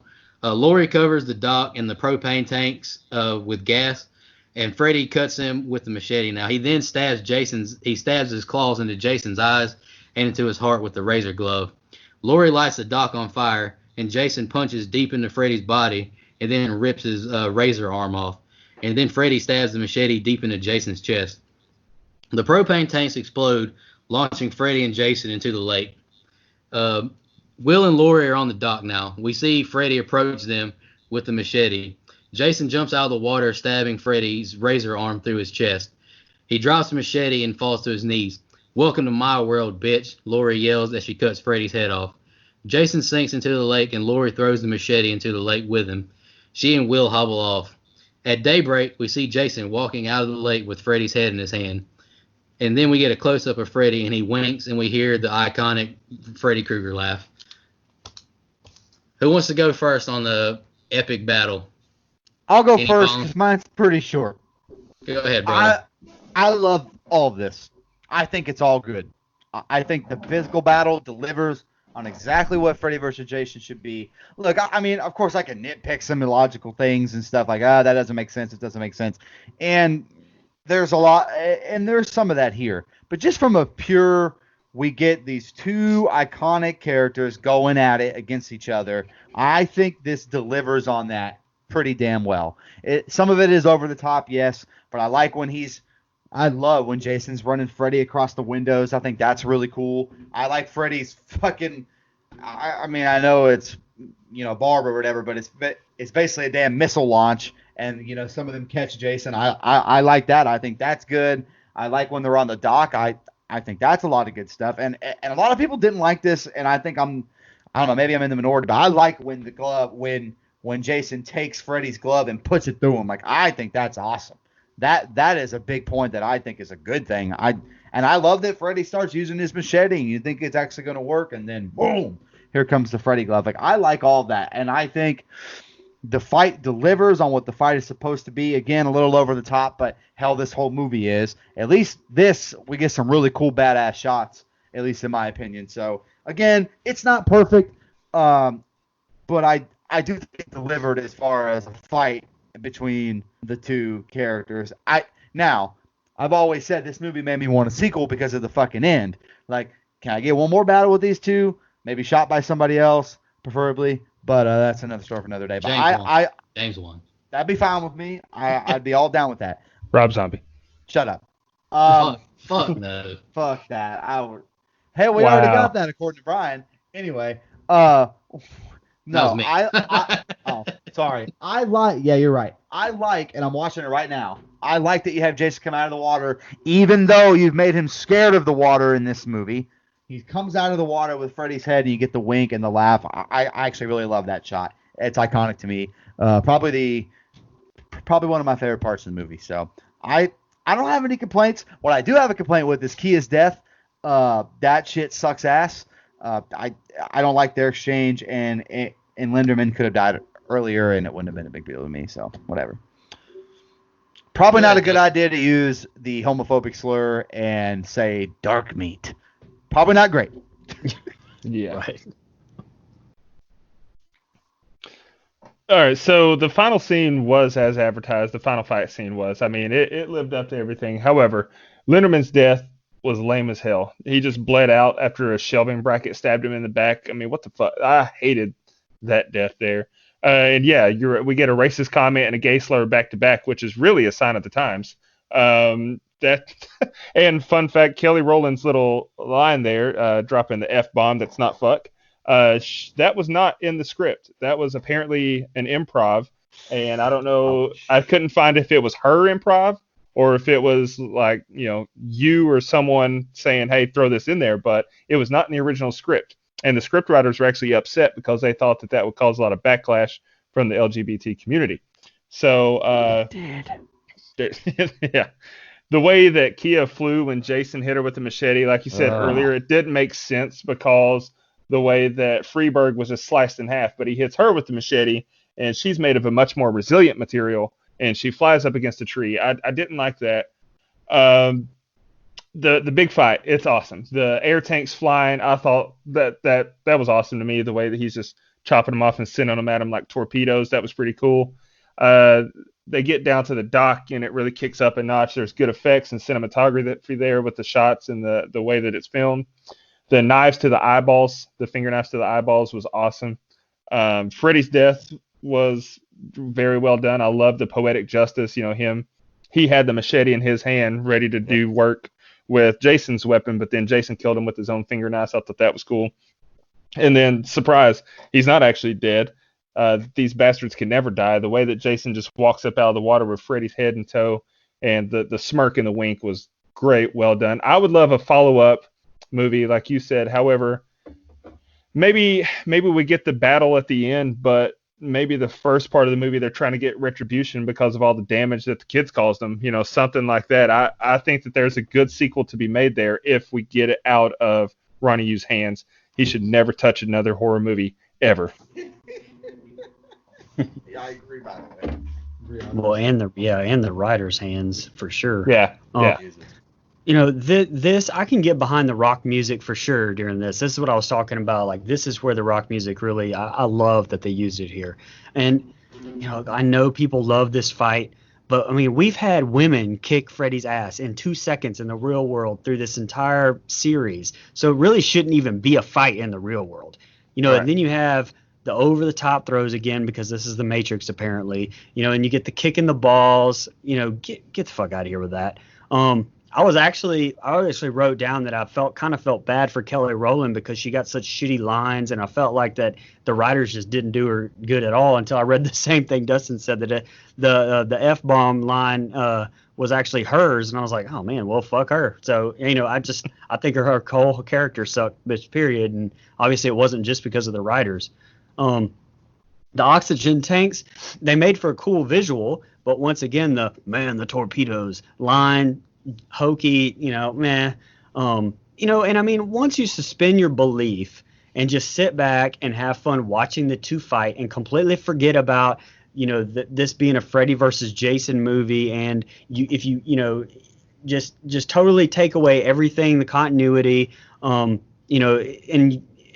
forget that it's comic booky and Matrixy. It's actually like an enjoyable, all right, I'm going to sit here and watch this over-the-top comic book thing. It's not the Freddy versus Jason that I want, but, it's like watching two superheroes fight, and I can see how that would, appeal to some people for sure.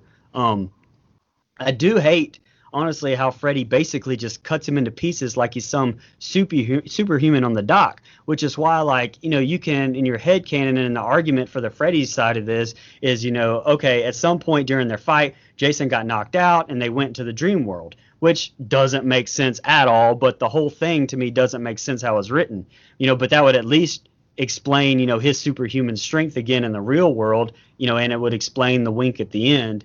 But, I mean, honestly, there's holes in both explanations. And, I mean, yeah, it was cool to finally see, them fight on screen. But I was just like, what?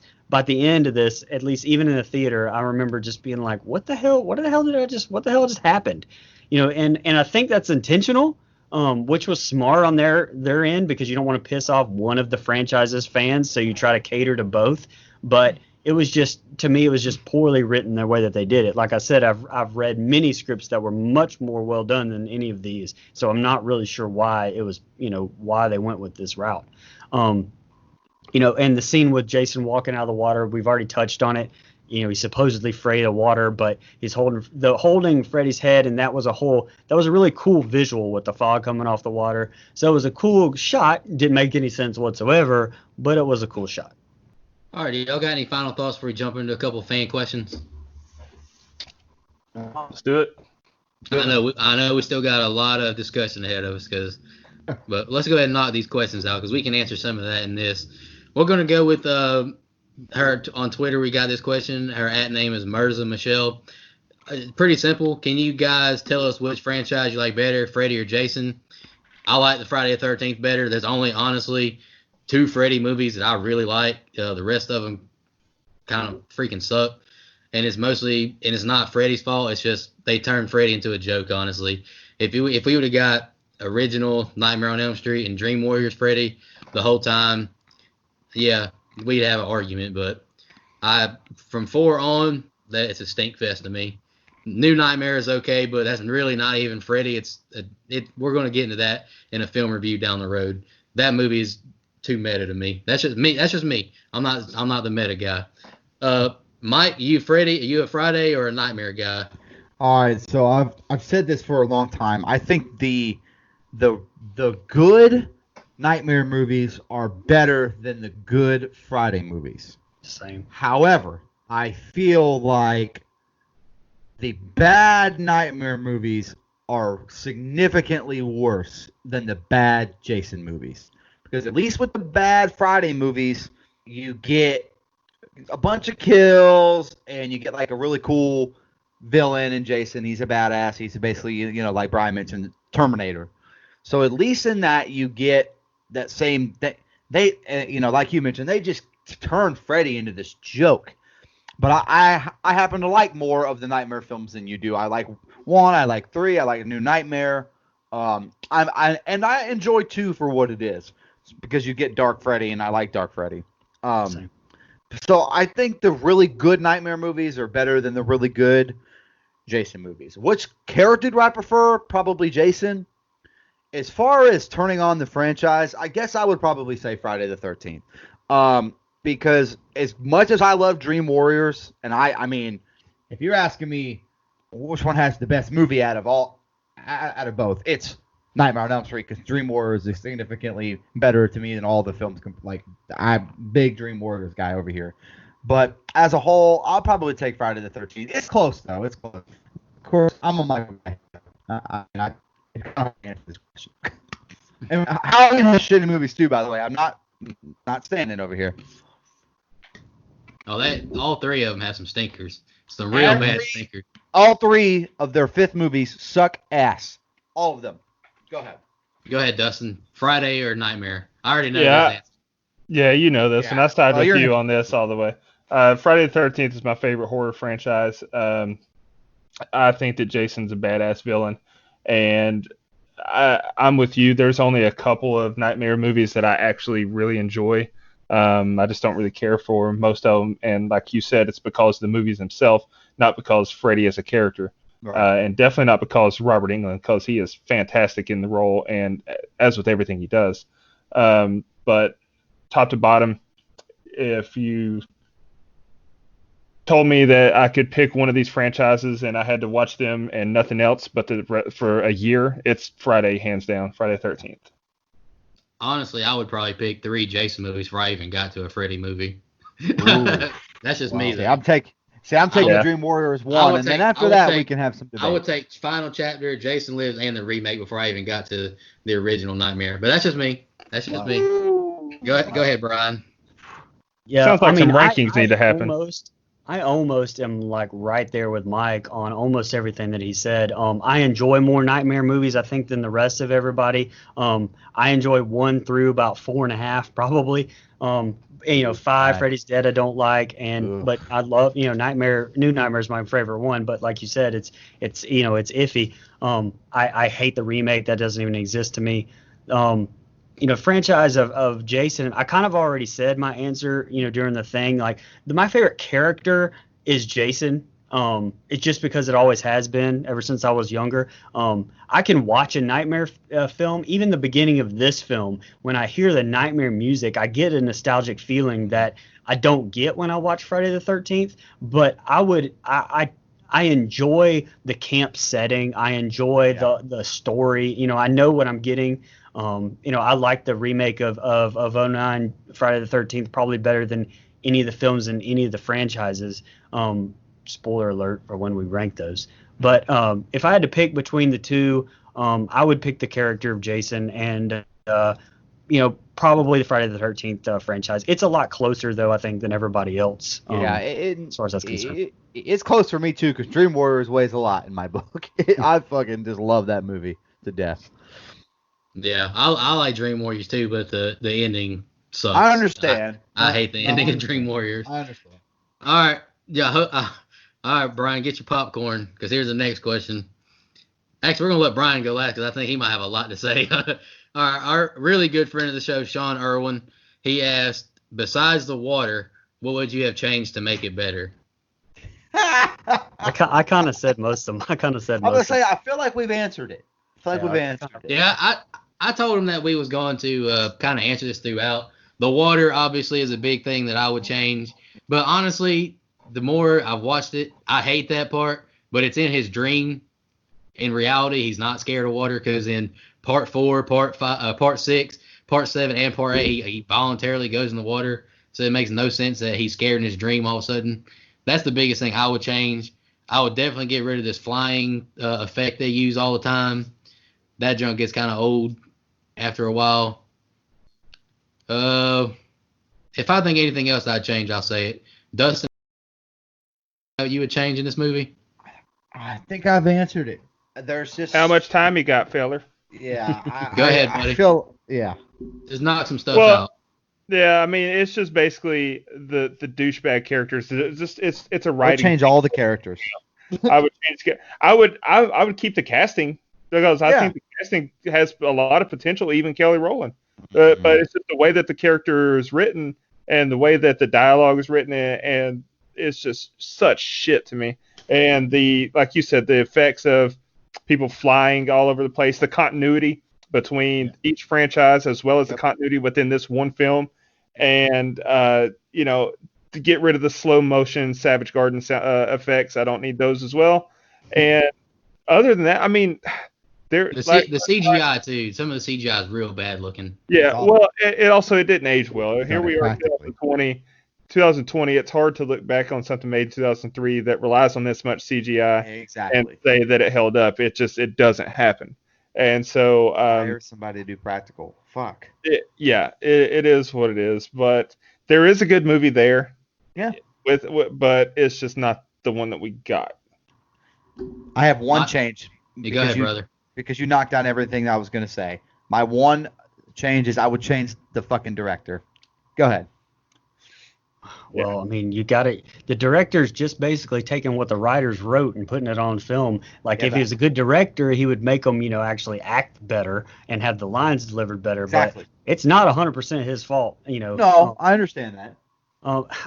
Honestly, it would be easier for me to just say what I would keep out of this film because there's not a whole lot. I would change the whole thing, to be honest with you. Like, and I kind of said that some. Like, I would add Tommy. I would tie it more into the franchises. There are so many ideas for so many scripts that I think there's a perfect Freddy versus Jason movie out there. And it's definitely not this. I think I would totally remake it. I don't think I would keep most of the cast, mostly just because of what I said. Like, I would use more tie-ins, I guess, from the other franchises, but make Freddy and Jason the main characters in the movie, and not so much focus on the children or the teenagers. I hate like Dustin. I hate the continuity. I would keep. There's very little I would keep about this movie, and it would definitely be Jason or Freddy's look. I like obviously Robert Englund. You can give me Ken Kirzinger as Jason. I mean, I love Kane Hodder. I'm fine with Ken being Jason. Just give me a different look. Respect the Jason character and the Friday the 13th franchise that you obviously had no idea about or gave a shit about when you wrote this movie, because it's very blatantly obvious. They ignored everything about the franchise. From his down to his look. I mean, it's just I don't know. Like I said, it would be easier to say stuff I would keep. I would change literally almost everything about this movie. All right, y'all ready to jump into fun facts for do our rating and all that? Yep. I'm gonna see if I got Dustin's David Arquette connection or not. It's not the strongest one, but it hit me. All right, my first fun fact I got is Brent Chapman, Blake's father, and Kyle Labine Freeberg appeared in Halloween Resurrection, making them the first actors to appear in a Freddy, Jason, and a Michael Myers film. Rob Zombie was offered to direct, but turned it down to work on his pet project, House of a Thousand Corpses. Ken Kirzinger had to undergo some dental work during filming. It would have taken too much time to remove his makeup and costume and reapply them. When he arrived at the dentist's office still dressed as Jason, without the hockey mask, people were afraid he was an escaped psychopath and almost called the police. Thought that was pretty funny. I'm gonna ask him about that too when we interview him, because I've heard him talk about that in an interview, but I want to hear it myself. Doug Chapman and Glenn Ennis were nominated for the Best Fire Stunt Award at the Tourist World Stunt Awards in 2004 for the double full body burn and wire stunt. Chapman doubled for Robert Englund as Freddy, and Ennis doubled for Ken Kersinger as Jason the Stunt. That's when they got launched into the lake when the propane tanks blew up. All right, Dustin. Let's go. Here's my David Arquette. And this is kind of it's a reach, but I think it's there. Professional wrestler Oscar Gutierrez, better known by his ring name Rey Mysterio, was England's stunt double for a scene in Freddy's Boiler Room. And Rey Mysterio was a WCW wrestler at the same time as David Arquette. Boom! Hey, I'll do you one better. Yeah. They were actually both in the critically acclaimed, brilliantly reviewed blockbuster film, Ready to Rumble. God. Wow. Let's go. Crown his ass. Sorry. Who's got fun facts and wants to go next? I got quite a few, so.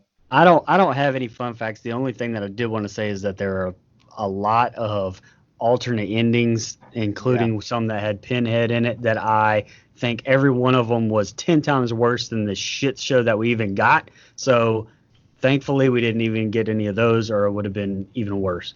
Although the one with Tommy Jarvis is pretty sweet. I like that one. But they didn't. I mean, you cast somebody completely different for the fourth time for Tommy Jarvis and that, and I don't know. It's just No, this one has Feldman. The one I read had Feldman in it. Oh, the one I read did not have Feldman in it. I cannot remember the dude's It name. would only work if it was Feldman. That's the only way that would have worked. I don't really have any fun facts because I feel like Dustin's going to have a ton of the same ones, so I'm going to let him read it. I'll go back to the thing I try to remember to do on every show, but I don't do a good job of, and that's the box office. So, August 2003 is when this movie came out. It took in a 36.4 million in its opening weekend. It's the biggest opening for a slasher movie up to that point. It ultimately got up to 82.6 million in domestic gross, 114 million worldwide, setting a Nightmare on Elm Street and Friday the 13th franchise record for domestic gross. That being said, the original 1980 Friday the 13th actually sold 1.1 more million tickets in its day and had the lowest budget of all the films in both franchises. So technically, sort of, Friday the 13th, the original, is technically still the biggest moneymaker if you account for the years gone by and the tickets sold. But this is definitely the biggest gross box office for both franchises. So I thought that was kind of fucking sweet. Yeah. Big for the, and by the way, I meant to put big for the horror community in general. Like, this was a huge fucking deal. Like, I remember it, and I wasn't even a part of it yet, but I remember it being a big goddamn deal when this movie came out. So. Oh yeah, go ahead, Dustin. All right, so the great Robert Englund, who played, of course, friend of the show, friend of the show. Oh, Robert here Englund. we go, baby. Let's go. Robert Englund, who played Freddy Krueger. He also made a guest appearance on the television show Hawaii Five-0, which Scott Conn stars in. Oh, Scott Conn was actually in Ready to Rumble also with David Arquette, so there you go. In Varsity Blues, but whatever. Anyway.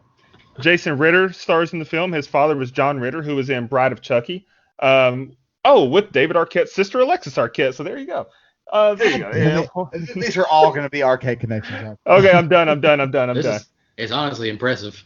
I know. I was going to say, it's good shit. The lake that was used for Camp Crystal Lake was actually the same lake that was used in X-Men sequel X2, X-Men United, at the same time. So they were filming these movies at the same time and same location. So the cast and crews actually even stayed at the same hotel, which is pretty cool. $25 million budget was the highest budget of any movie in the Jason franchise. Monica Keena and Catherine Isabel both had issues with the film. Keena thought that the screenplay was terrible, and she only did it to boost her career and for the money. Isabel didn't want to. She didn't get along with Ronnie Yu because she signed a no nudity clause when she signed on to do the film, but he continually nagged at her to get nude, which she never ended up doing. They actually used a body double for the shower scene, but that caused a huge rift between them on set. There was 300 gallons of fake blood used, which is crazy considering they still had that fake CGI blood that looked awful. And so 300 gallons of fake blood was used during the movie. Evangeline Lilly she was an extra in this film. In the scene in the high school when Mark and Will are there and causing the big scene in the hallway there, Evangeline Lilly, who you may know from the Ant-Man and the Wasp film, the Avengers, and other various projects. She's a fantastic actress. This was early in her career. She was an extra. Filming lasted 53 days. And then I've got some alternates here. So one of the original endings, like Brian said, had Freddy and Jason continuing their fight in hell, and Pinhead actually stepped in and separated them. This was scrapped due to licensing issues. One of the original ideas was for Jason versus Michael Myers, but they felt that the two were too similar characters, and so that doesn't work. They didn't want the two big, bulky, silent, strong slashers. That doesn't work. They nixed that. I've always hated that idea. Another scrapped idea saw Ash from the Evil Dead franchise introduced into the mix, but they also couldn't clear that license either, so they nixed it. But that was actually made into a comic series, though. I saw that. Released as a comic. Yep. And the last thing that I want to say is that, Nico, you mentioned it when you were saying your fun facts, but I do want to point out that Freeberg, the actor that played him, was Kyle Labine, not Jason Mewes. We said Jason Mewes' name repeatedly on the show. I just wanted to say shout out to Kyle Labine for that suck-ass performance. No, I know. We were saying that he was a ripoff of Jason Mewes. Yeah. Oh, I know. And from James. I just wanted to drive home the fact that Jason Mewes would have been better. This was not Jason Mewes. Well, goddamn it! They could have got James Silent Bob. At least it would have been the real fucking thing instead of this ripoff. Yeah, I mean they were all. Go ahead. They were already in the Scream franchise. I mean, that was the best film of that franchise too. All right. Okay. I was just gonna say we should have just called him Discount Jason Mewes the whole time, but so people didn't really think that we really thought that was Jason Mewes. He played a ripoff. Yeah. All right, let's jump into our least favorite and favorite kill and rating. I'm gonna ask, since it's my pick, can I just go last this time? Whoever wants to go first. Who wants to go first? All right, I'll go first. Oh, okay. Go ahead, Dustin. Go ahead. All right. So you guys already said your favorite kill earlier in the show, and I didn't, because mine is actually different. I think that is a great kill with the fold-up bed. However, my favorite kill was the flying flaming machete, just because of the optics. I thought that the way that the build-up with him walking through the cornfield flaming, and then the machete flying at the screen like that, I thought that was awesome. But Mark was a close second because actually Mark was a close second for me, because Freddy being burned into his back like that was, like I said, that was probably one of my favorite That's my second. Freddy Krueger kills ever. Yep. My least favorite kill was all the kids at that party immediately after my favorite kill, because, like I said, he's just lazily slinging his machete and he kills like 6 of the kids. And I think that's just a lame way to run up the score. And so I didn't like that. As far as rating goes, this was tough for me. This is the toughest movie I've ever had to attach a number to. Despite all the things wrong, I think what was good was still really good to me. It still had a lot of value in what I did enjoy. So that brings down the score, but it brings it back up. It's really tough. Honestly, I say 5.75.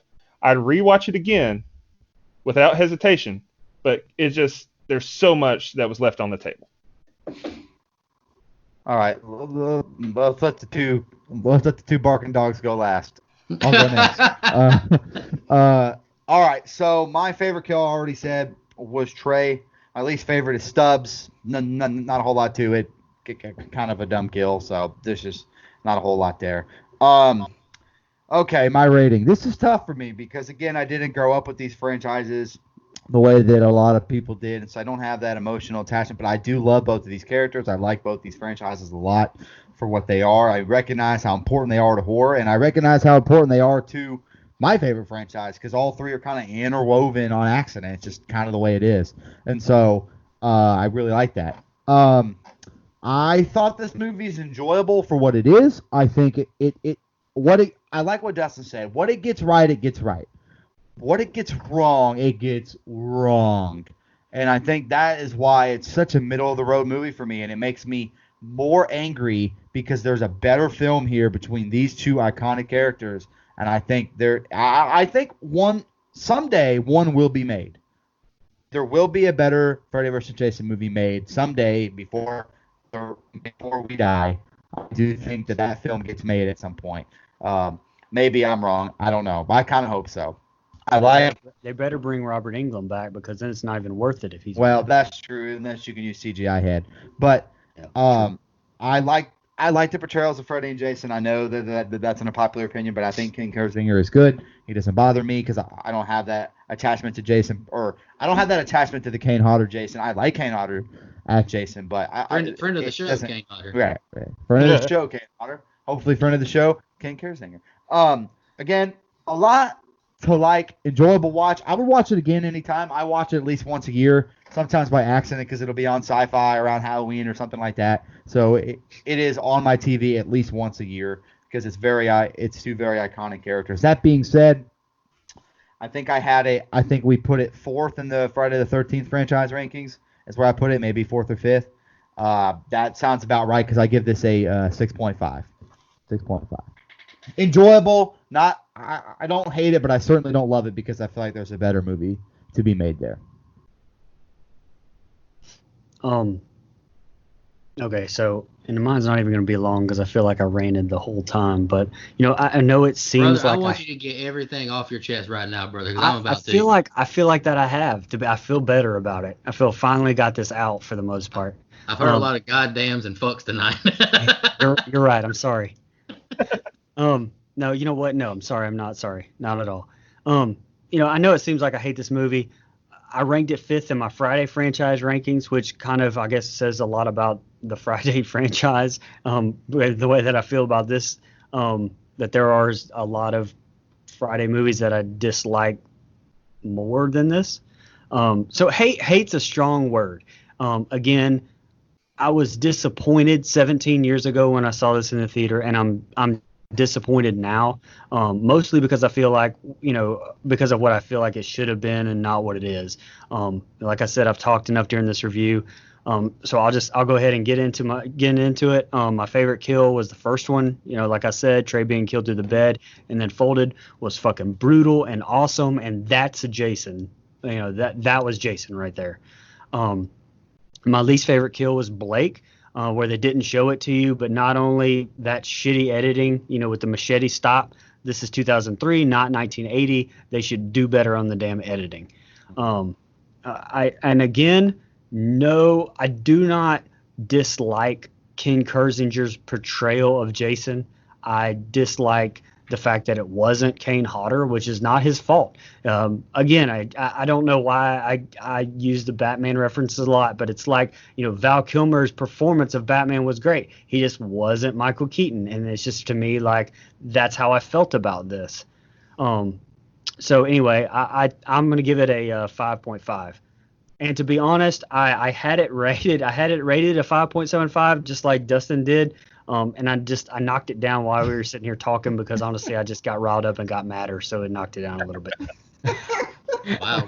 Brian only gave it a half a score higher than Rob Zombie's Halloween. That's bad. It's on the same level for me too. All right, well, I'm gonna be the Dustin and the Devil's rejects for this group because I'm about to bump the score up high. So get ready to write down a high number, Dustin. All right, It's not a 10 though. It's not a 10. All right. Favorite kill is Trey. Love that kill. I still remember being 12 years old seeing that kill. Like, oh shit, this was brutal. Least favorite kill, I'm agreeing with Brian. It's Blake, but I have it tied with the third kid in the cornfield who didn't even get cut. The keg got Right. cut.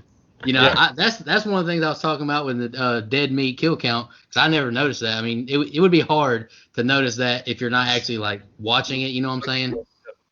All right, so my rating is really, really high. I gave it a 9.75, but here we go. Woo! All right, cons. First off, Jason scared of water is ridiculous. He went into water voluntarily in part 4, 6, 7, and 8 GTFO. The Freddy caterpillar is an homage, but it looks awful. The shaky cam and the flying, I'm not a fan of at all. All right, here are my pros. And I wrote the article, about nostalgia, and this movie is just all nostalgia to me. This movie had a Las Vegas weigh-in with Michael Buffer. It had Robert Englund and Ken Kersinger in character come out on stage. There were odds, weigh-in, shit-talking questions. Yeah. That's awesome. You can watch that on YouTube if you want a good laugh. I love both. This is what I wrote for my pros. I love both of these icons. Englund is amazing as always. Spoiler alert, Ken's portrayal of Jason is my favorite. They both have my favorite look in this film, too. I think this movie has a nice blend of Nightmare and Friday the 13th. I've seen this film called A Love Letter to the Fans, and that's true for me. To Brian, it is not true at all. This is basically a car wreck to Brian. I know other scripts had Nancy and Tommy, et cetera, in it, but I'm glad they're not in this film. This movie is about the two legends, not the final girls and the guys. I've been very vocal about Halloween having too much damn Laurie Strode. I don't want to watch this and care about Nancy or Tommy, honestly. Movie is very nostalgic to me. It's the first horror I ever saw in the theaters. I've already said this. With my mom, my friends, and my little brother. I got to tell Robert Englund himself that story, which helps bring it up to. And I wrote, hopefully I get to tell Ken Kersinger that same thing, how special this movie is. I wrote, their fight scene is cinema gold if you like these two legends. And this is going to piss Mike off, but the ending of this movie cements Jason as the GOAT, since this is a New Line film, and since Freddy built a New Line and they had Jason walk out with his head, so Jason is the GOAT in my book. Anywho, that's my pros for this movie. So that being said, I've got our rankings here. We didn't say them for everyone. Brian, you had this fifth in your Friday rankings. I had it fourth. Mike had it fourth. Nico had it first. So on average, we think this is the third and a half. This is 3.5 best film in the franchise. That being said, when we get over here to the composite score, we're looking at a 6.875. So, which is heavily weighted due to Nico, but that's okay. That's okay. We all have our favorites, like you said. I was the same way on Devil's Rejects. And I think that kind of, God, that's so perfect with my minds, because I like the Friday franchise more than I do the Nightmare franchise. But the good Friday movies are not as good as the good Nightmare movies to me. Agreed. And that kind of proves it in my head, because I think the highest rated Nightmare movie, or the highest rated Friday movie I have, is 09, and it's like an 8.5.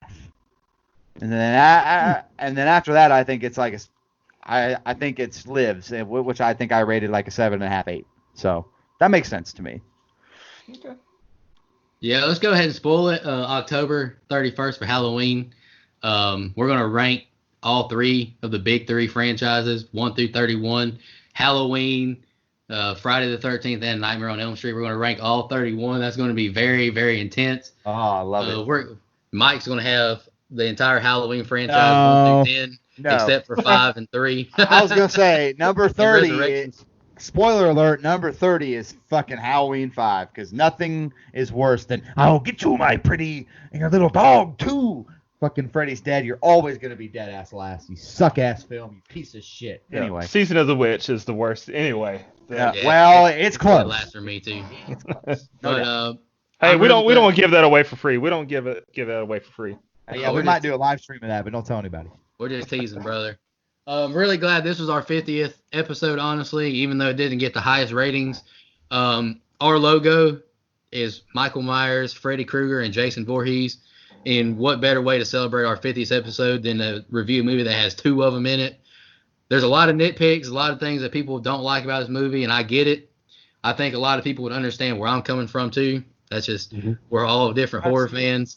Right. And me and Brian, we saw this at 2 different times in our lives, so that's probably why we see it differently. But it was fun talking about this movie. I can't believe we went over 2 hours with it. Yeah. 100. Okay, since we did Freddy and Jason for the 50th, 100th episode, Rob Zombie's Halloween 2. Let's go, baby. Let's do it. I'm just kidding. I'm fine with that, because that's almost a year away. I'm fine with it.